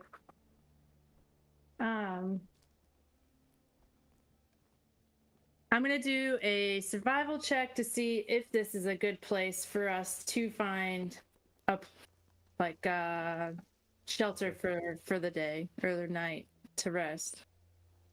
Yeah, what time of day is it? Oh no! I didn't see anything. I fell in the snow.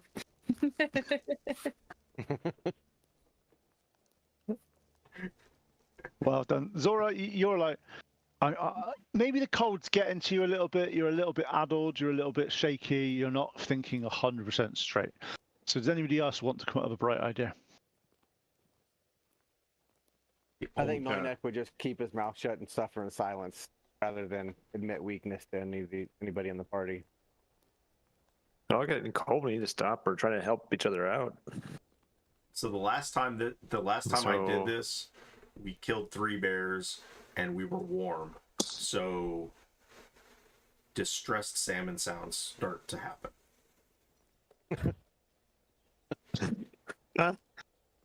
We are near a lake. It's a little more believable this time.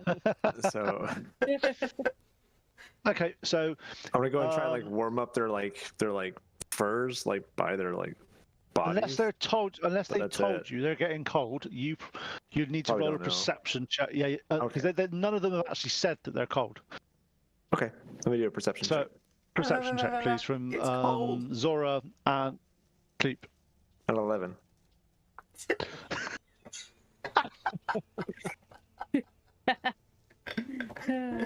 That should be the title of this round. Yeah. This whole session An episode of 11s. ends in 11s. Zora, are you going to roll? Sorry, didn't I Cool. already? What, or did I miss that? What are we doing now? No, roll a perception check to see if you notice your other friends getting cold. 10.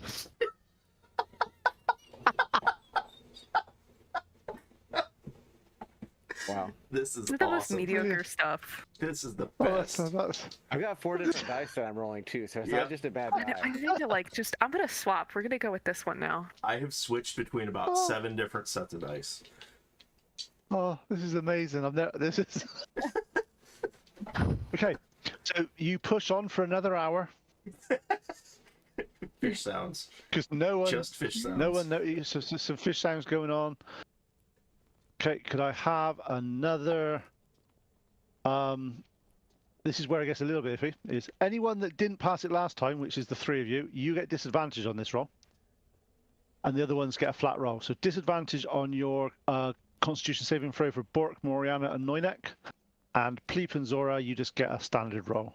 And could I let you? So starting the order, Bork, what did you get? 15. And a nat With 20. disadvantage? And a nat 20. Okay, Moriana. That is a 11. Okay, Noynek. 5. 5. Okay, Pleep. Can't hear you. Pleep. Hello? Hey, sorry about that. Yes. Can I have a Constitution saving Or- throw, please? Yeah, it was a sorry, it was an 11 again. This is ridiculous. We're all gonna And die Zora. from exhaustion 16. on 11s. Okay. Okay. So, after the first 2 hours now, so Moriana and Noynek, you have both got level 1 exhaustion.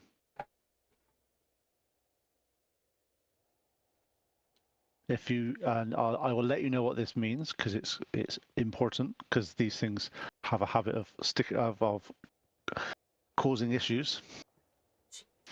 Okay.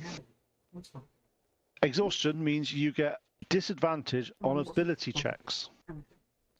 And guess what you're rolling at the moment? You're luckily it's not an ability check, it's a saving throw, which does mean it's actually useful. So basically, this one you get disadvantage on your ability checks. So it doesn't affect your saving throws for this at this moment in time, but you are cold and anything that's an ability check you have disadvantage on. If you get the second level, you are half speed. Third level, this is where it starts to really upset this game.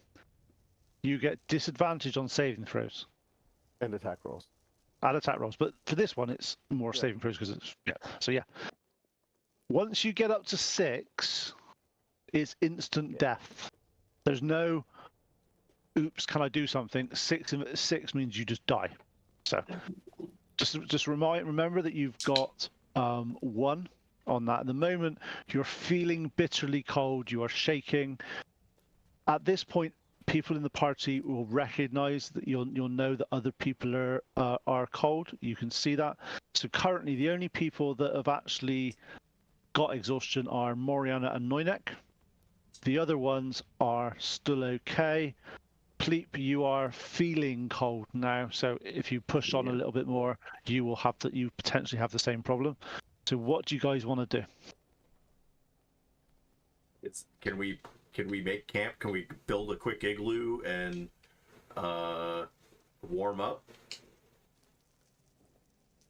Is this a good spot, guys? You think? Yeah. I could attempt to do another survival check. Better 10 be or more 11? than 11. What will it be? I don't know. Oh, is it -1 now? No, yours is fine. It's an ability. Actually, it's an ability check, so that's a survival check. Yeah. So you are. Just check a minute. Is ability checks? Yeah. Level Yeah. 1 So advantage on ability check. yeah. So you are at disadvantage on your survival check. Disadvantage. How Okay. about I do a survival check? Hey! No, we're good. We're good. We're good. We're good. We're good. Because I rolled it at No, 20. It's disadvantage. So that got- is it's gonna be a 17. Are you proficient in survival? Yes. Not you. I'm talking to Bart. No, I rolled a 20.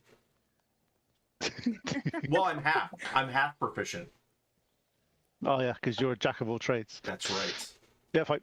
Okay, so you remember that the story that Noynek told you about the nice little self-made igloos that were underneath the trees.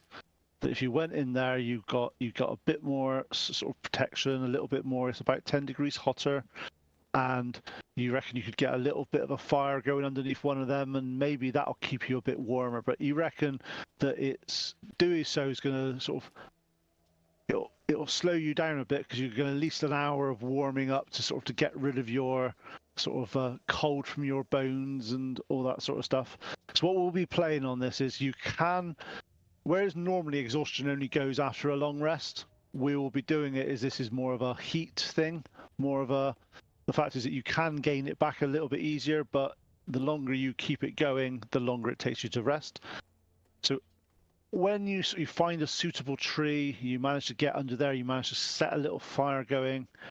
As you're huddled around there trying to keep warm, you are hearing again the knock knock knock every 15 or so minutes, and the double knock definitely sounding like it's getting closer. We're aware of this, right? We can tell each other. Yep. Like everyone's aware of this now. Okay. Anybody want to investigate this? I'm gonna say, hey guys, wait. I got this book out of the tower about giants. Let me see if there's anything in there about them communicating with Nox. And I'm gonna like try to look through the book that I got from the tower and see if anything matches up with the footprints I saw and the sounds we're hearing. Hey, thanks for the raid from Blue Box. All right, thanks. Yeah, so you're just hearing bang bang, and then very shortly after bang. Oh. It seems as it feels it's getting closer. It's definitely Nothing.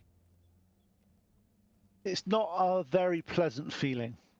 You're feeling that that maybe that they're closing, or whatever they are is stalking or closing in on you. Okay.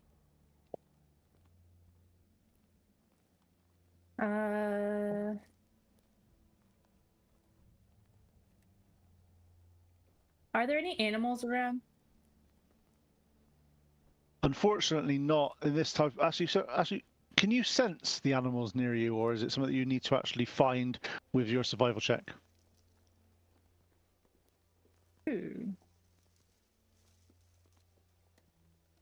I don't. I don't think it's a supernatural ability to find them, you see. So you'd need to do a survival check to find. I can find, well, not necessarily animals.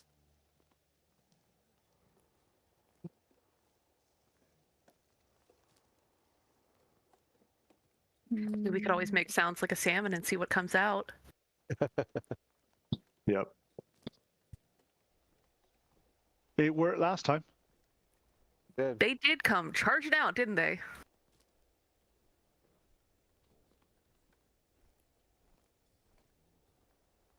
I can, if I shift, I'd have advantage on wisdom checks.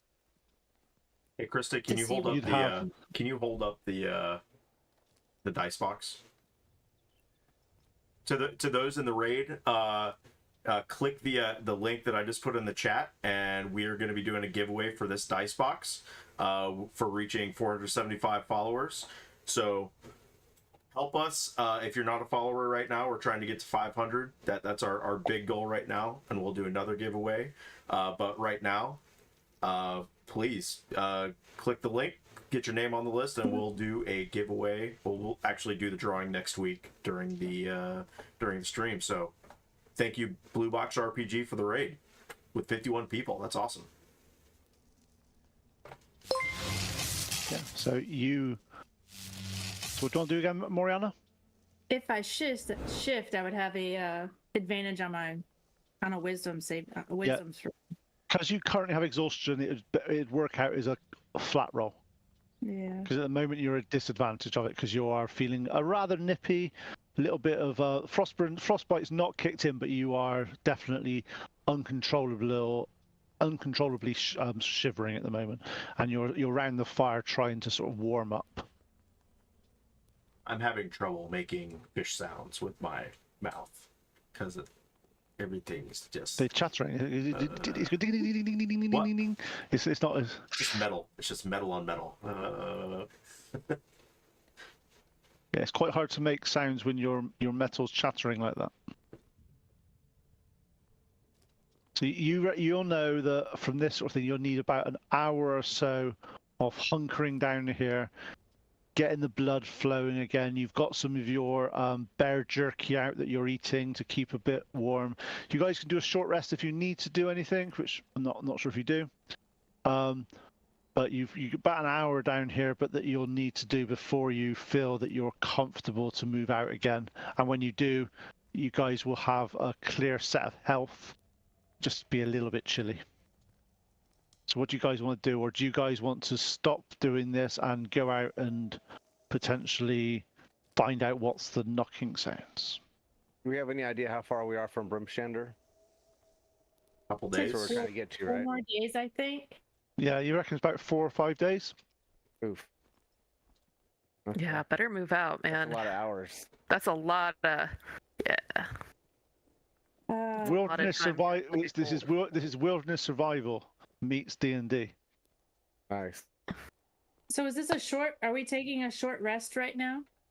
Yeah, Sure. you can do if you want to. It's an hour before you get your exhaustion back from the cold, but you can take a short rest in that time as well if you want. If you get any benefit from it.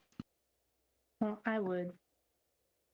Yeah, because not Do you have everybody any idea gets how far away the knocker dude is. Just uh, based on the sound. We can just within tell a- it's closer. it's getting closer, but it's not moving. It's not like half as far close as it was. It's still a reasonable distance away. You don't know if they're keeping away from you on purpose, or they are. You don't know what they are. You don't know what level of intellect these things have. Do we get an unsettled feeling from it? It's a bit weird. It's definitely not a good feeling. It feels as if, especially the more outdoorsy people that are here, it does have a feeling of you're being stalked, you're being followed, you're being hounded, you're being. Cleep, can you fly up and see if you can see any other kind of living animals or anything around us that maybe we can Sure. talk to? Yep. And with that, she says that, and I'm like, yes, but I have that weird kind of sensation like something's not right. I'm at that point, I'm gonna cast mirror image, Okay. and then And also from where you are at the moment, because I know you're not a huge fan of small spaces. being underneath these trees isn't the best feeling for you anyway. But Alright. at least now you'll get out. You'll crawl out from underneath. You'll sort of spread your wings and you'll sort of buffet yourself up. As you get out there, as I said earlier, it's about a 10-foot swell of various bits of snow dust and snowstorms going around. As you get up out of the main sort of draft, you're looking around from up here. It all it's what you'd expect on a Christmas postcard. It's perfect. You see lots of snow, lots of things looking around. However, from where you are up here, you are hearing a lot clearer the knock, knock, knock. Who's there? Yep. And you're looking around. And could I have a perception check from you, please? 18. Not 10. Maybe. Hmm. Not 10, I was just thinking 10 or 11. Yeah, from where you are and looking around, the perception, you know that you're looking at a good half a mile, 3/4 of a mile, the two knocking, and the similar distance to the one knocking.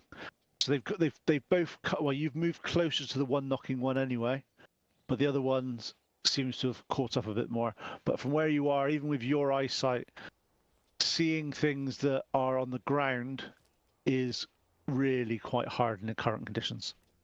All right. So I go down with my 3 mirror image that are doing exactly what I'm doing, like flying right behind me, next to me. I tell them, yeah, I don't see anything, but I hear the knocking. I know where it's coming from, and we're closing in on it. And there's another one from the other direction. So, and that seems to be getting catching up. So, yeah, what do you want to do? Well, as long as it's not moving any closer towards us, that's kind of what I sense too. Back up the mountain a little bit. I don't think it's moving towards us. I think we're just going down the mountain and getting closer to it. I thought we were getting closer to the single knock one, but the other one's getting double knock one is also getting closer. Getting closer to us, like it's moving with us. From the other side? Yep, they're definitely. From where you go, you reckon you were a mile away or so before. Now you know you've moved a good sort of 4 or 5 miles. So 3 miles in this snow in this last hour. So you would have expected to have caught the single knock one. However, it stayed about 3/4 of a mile ahead of you. And however, the one behind you that was a mile or so, he's actually caught up a little bit. It's just getting closer. The other one's getting further away. Maybe they're also going to Berkshire. Yeah, but the single knock one is actually moving the opposite direction, or the same direction as us, to stay at 3/4 of a mile. So almost like they're talking or something, communicating. Say we warm up and then continue mission. And head out, yeah. Yeah. Like soon. Okay, so We're on to you their spend game. the next hour. You spend the next hour here, and every 5 or so minutes, it's not completely uniform. Every 5 or so minutes, you're hearing the knock, knock, knock. Who's there? Exactly. We should get going. Can I get going now. Can I use minor illusion to do? How far away can I do? That's 30 feet. Can you copy that sound? Yeah. And do So a knock, I'm gonna knock and see what they do? I'm gonna do 30 feet behind us. I'm gonna do that same double knock sound. Okay. As you do that, there's no response from anybody else. Ooh, they're wily. Doesn't seem to carry as much when you do it on the minor illusion, rather than what they must be. You don't really know what they've been doing it against, but it's definitely, it sounds the same, but it just doesn't carry as much from your Maybe minor Zora illusion. can do it with her club and whack on a tree a couple times. Bam, bam. Okay. Zora's a pretty good whacker of things. Yeah, when you hit your club against the thing, and you hit it, you go bang bang. You do hear another what? You do hear the single answer. And strangely, how hard you're hitting this to make the two sounds makes it sound nearly identical to what's you're hearing a bit further away.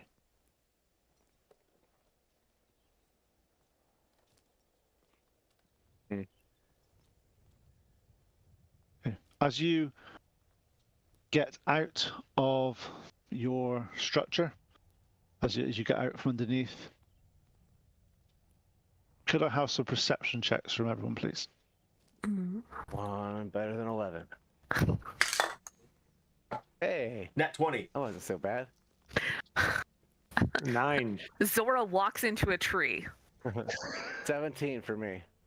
I rolled a 3 at a -1, so I'm at a... So 21. Nice. We're Okay, gonna get a 9. Okay, so anybody that got over 15, about 10 feet from the entrance to your shelter, or your understanding, there is a single footprint which looks identical to the ones that are by the wolves. The, like, 12 inches just by one? 6 Yeah. inches foot. Just a single footprint. And as Would you start we- to look around, it seems to vanish. It seems to just... Do we WTF. know enough about giants to go a footprint that big is a giant, or Zora rolled a 2, I walked into a tree? The people that rolled really well, well, you know from yourself, most of the giants that you're aware of that are, where you are, you'd expect frost giants. From the book that Moriana's got about frost giants, they wear armor, they wear furs, they basically like big blue barbarians. They like to wear various sort of like things like that. It would be, even the frost giants, you wouldn't expect to be going barefoot. And also the frost giant, size of a frost giant is 12 to 16 feet in size. These, from the weight of them and from the size of them, you'd expect this creature to be, say, 8 to 10 feet. If it's anything like proportion size, ogre size would be about right, but there might be some frost ogres or something like that. Kind of feeling the "Are we there yeti" joke coming on here. Yeah. Is there a Sasquatch out there? Taken you guys long enough. It's really just a guy from Bryn Shander, just with big Who stamps. likes to mess with people? Yeah. Wasn't that one of the Christmas movies? One of the old claymation ones where there was a guy out there and that's what he was doing with like these fake feet. Yeah. There's a guy that did that in Showing my Daytona age. on the beaches. There's just look. Bigfoot's real, okay? Leave me alone. It's a Sasquatch on this side of the Good pond. He answer. lives here in Washington somewhere, I was told. What? On the row? Sorry. Yeah. Okay, so frost ogres could be a thing. I mean, So oops, I we bumped only into a tree see- again. Only see one footprint. Yep. As if even with your rolls, the snow that's been kicking up and moving around, and now that you look back, it's actually been covered up with the movement of the snow. Okay, not like he just suddenly climbed into a tree, and that's why there's only the Well, one. could we Into tell the which snow. direction the foot was like the front Yeah, of the it's foot as was if going? it's as if it stopped before it got to your. It was facing your, where you slept, where you rested. Oh, the foot was facing where we were resting? Yes, as if it had stood there for a minute or two. This is the worst knock-knock joke ever. I say we just keep moving. We're gonna encounter these things regardless, most likely. I would Yeah, say might as well be closer to the We're not town gonna and sneak up supplies on and... them, Hey, obviously. prepare thyselves. Fish sounds.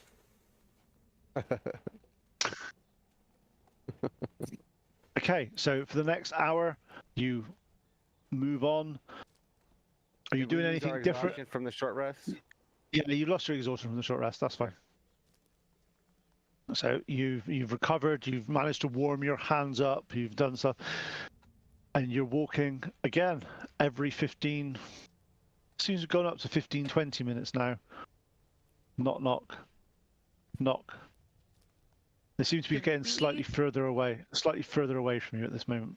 Do we sense any kind of like, other than it seems slightly further away, do we sense any other kind of pattern with the knocking in relation to our speed or its speed? Got an intelligence roll from anybody that wants to do that, please. Oh, I'm gonna fail that shit. What? You're a barbarian. Sorry. Intelligence is your jam. Straight intelligence, 11. Rating. Yes. Derp. I'll roll it. But... Can I do a wisdom check instead? Tim rolled a 16. I got a 16, yeah. surprisingly, with a -1. I'm gonna do a big heal next one. I was gonna do the tier, but I'm gonna do a big heal one. 4 for me.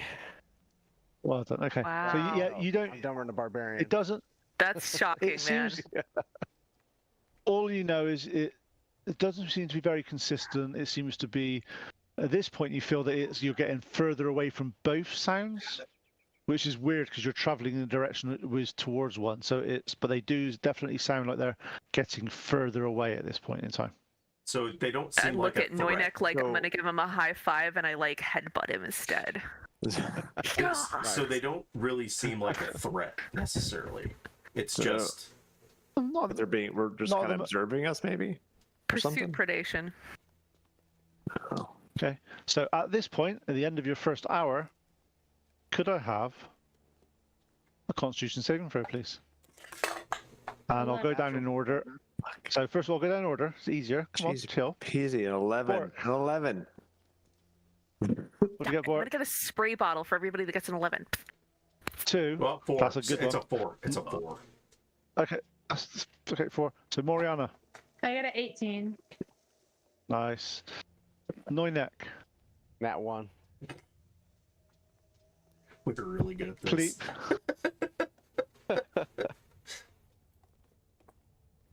What'd you get, Pleep? You got an 11. Okay. Timothy. Constitution saving throw. You got a 4. 2. Zora. I also got. Yeah, I have a +1. I think a 4 is a fail too. 17. Okay. Wow, that's brutal. Okay. Moriana and Zora. You feel it's cold, but you're able to control what you're doing. You're okay. You're okay. The rest of you, You're screwed.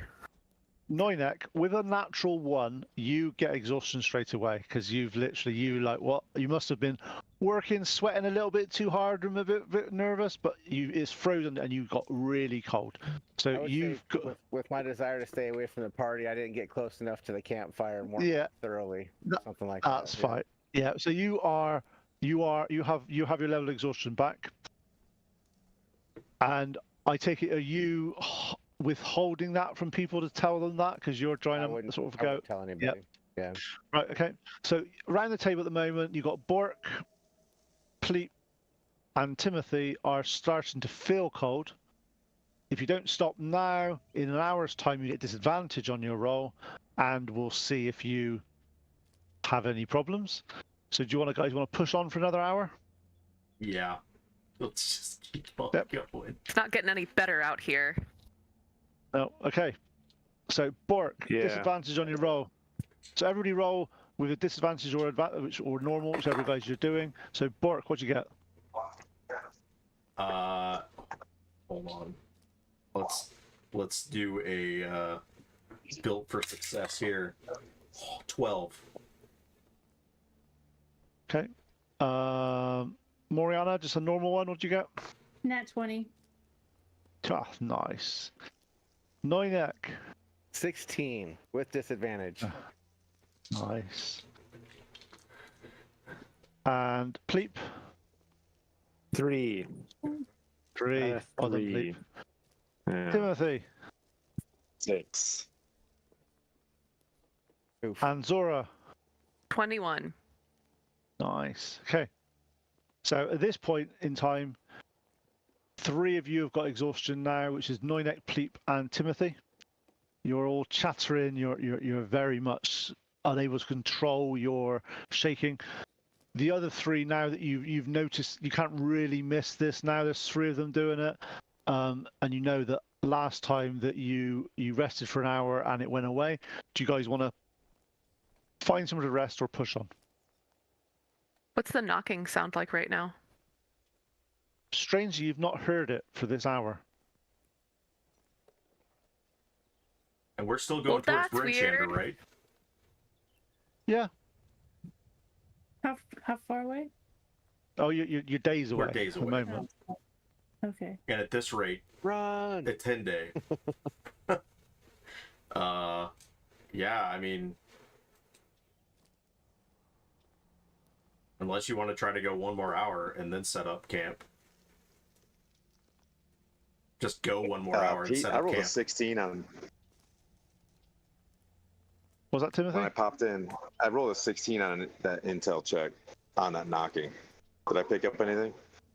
Yeah, it sounds really weird. It's as if something's definitely following you, stalking you, trying to find, and they were getting closer to you. When you came out of your rest, there was a footprint out there. You saw it clear as day. And since then, they've seemed to have got further away from you.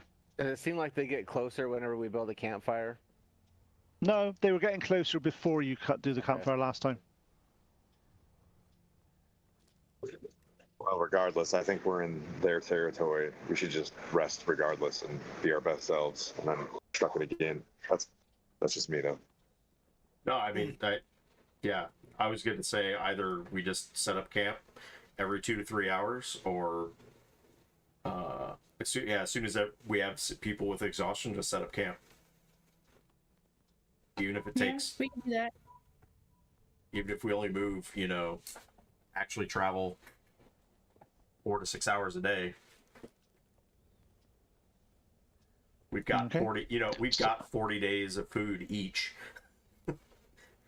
Oh yeah, you're geared up. The only problem you have got is it's a rather protein-heavy diet. Well, As it should be. I'm sorry, Moriana can go and forage some green stuff while we're walking, and then I can turn some snow into some drinking water. Yeah, Protein. Come on. Right? Gene. I mean, hey, we'll just get a little backed up for a couple days. in those very Do we tight. have our sick bearskin jackets? Yes, you do. Yeah, You do. we do. Nice. It's one of the reasons why you're doing reasonably okay. It's not. If you didn't have them, let's just say life would be more miserable than it currently is. A little I miserable. just like the idea of how cool we look. Can it have like a parka top? No. Yeah, it can if you want to. Got it. Dead elf ear, Poppy. Can we just be called the 1011 Bearskin Brigade? Okay. So what we'll do is we'll just speed up a little bit. Otherwise, you'll be doing this every hour, and it'll get extremely tedious for lots of things. So could I have 3 survival checks from everyone, please? And I'll go around the table so it's easier just to sort this out. So if I go to Bork first of all, can I have your 3 survival checks, please?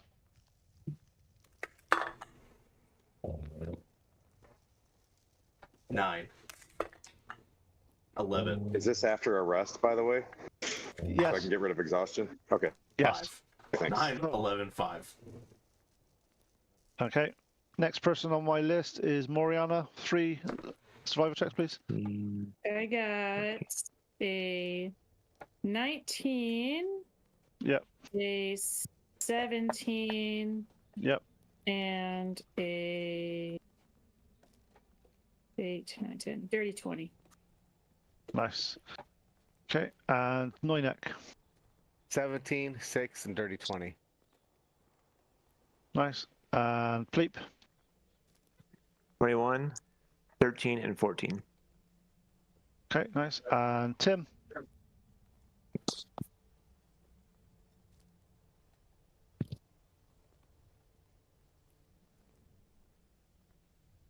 Didn't hear anything then, Tim. 10, 10, 13. 10, 10, 11. 10, 10, 13. Yeah. Zora? Oh, All right, this was survival, right? Yep. Okay.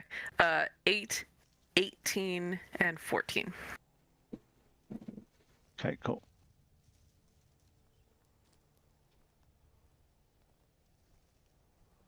Can you put mine in the microwave? Yeah.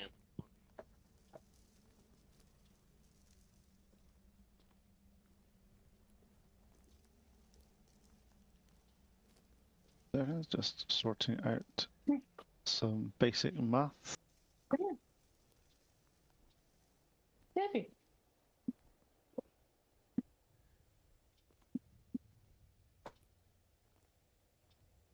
Chippy's get big.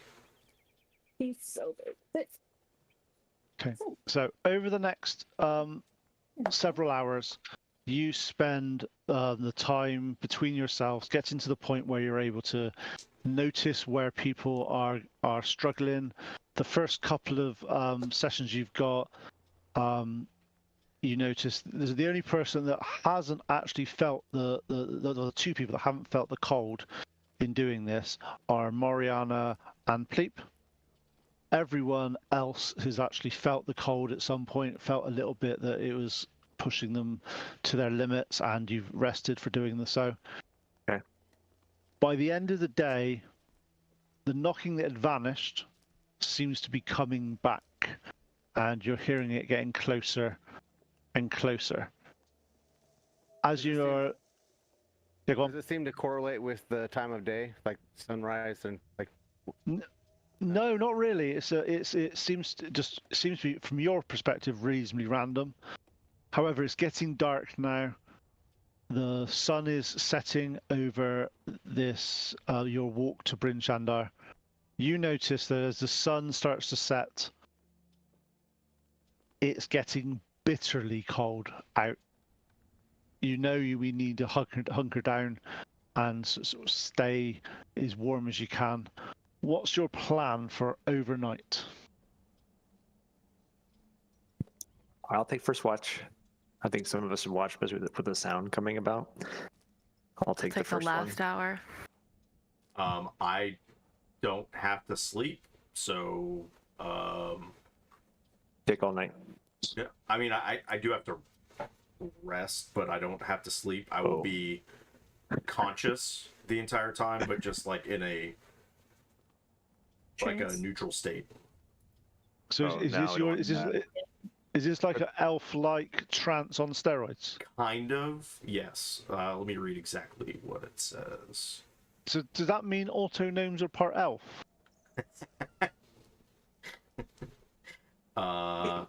Yes. When you take a long rest, you just spend 6 hours being inactive, motionless instead of sleeping. I just appear inert, but I remain conscious. I'm not in a trance. I'm conscious. I'm just not. Okay. That's right. So come the first, whoever's on first watch. Is that you, Pleep? Yeah. Pleep, could I have a perception check from you, please? Yes.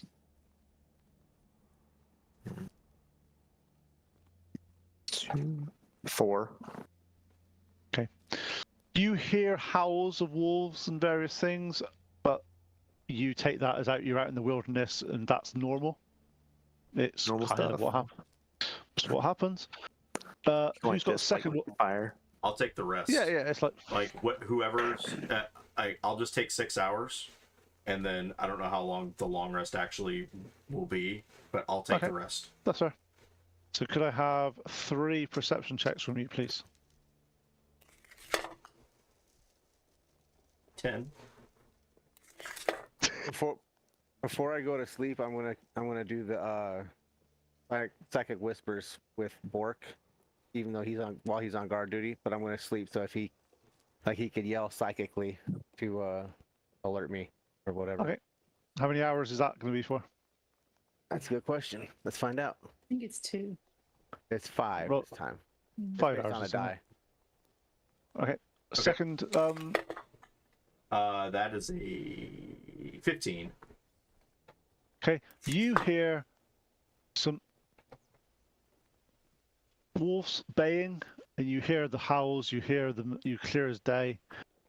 You then do hear a stranger sound after that, which seems to interrupt the howling of the wolves and abruptly ends it. I'll take note of that, put that into my memory, and let everybody know in the morning. And then my third was a dirty 20. Yeah, fine. So after that second one, we heard which is you've heard howling wolves quite constantly when you've been over here. From that point onwards, dead quiet. Apart from you, at that point, you start to hear the knocking getting closer. So there was the wolves baying, the weird sound, literally nothing, and now more knocking. Yep, and it's getting closer and closer. You reckon by the time you get through your second watch, it's the closest you've ever heard it.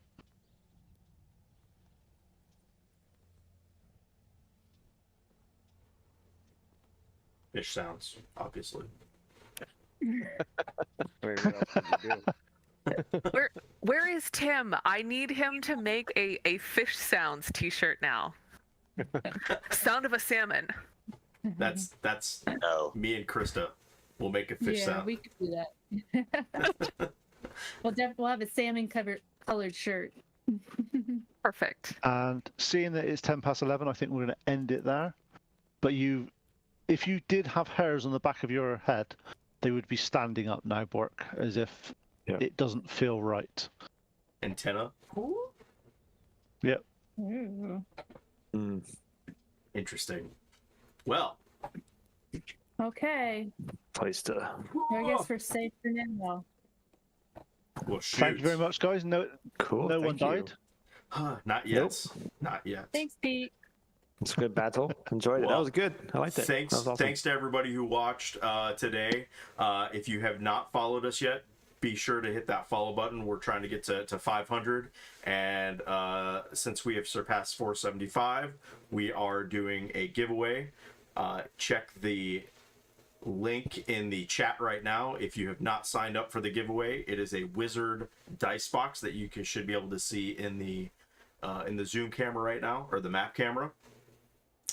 Sign up for that, and it's basically you're just giving us your Twitch ID and either your address or email address, and we'll do the actual giveaway, draw the name next Sunday during that session, and we'll get that out to you guys. So thanks to everybody for watching. Yeah, we will see you guys next week. Oh, it's from RFI Prints. There you go. The wizard box is from RFI Prints. So thank you from RFI Prints. Yeah. Awesome. Thanks, Dawsrath, for joining us. Thanks for the follow. I saw that earlier today. Be sure to go sign up for that, and we'll get that out to you. Stick around for a raid. Who are we raiding? Let's see. Who can we raid? Let's see who's going right now.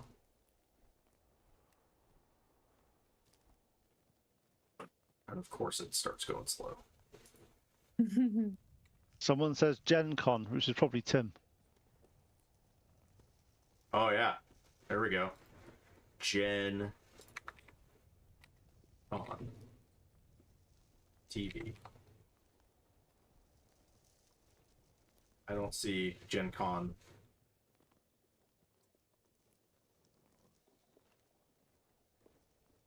I don't see them running. Oh.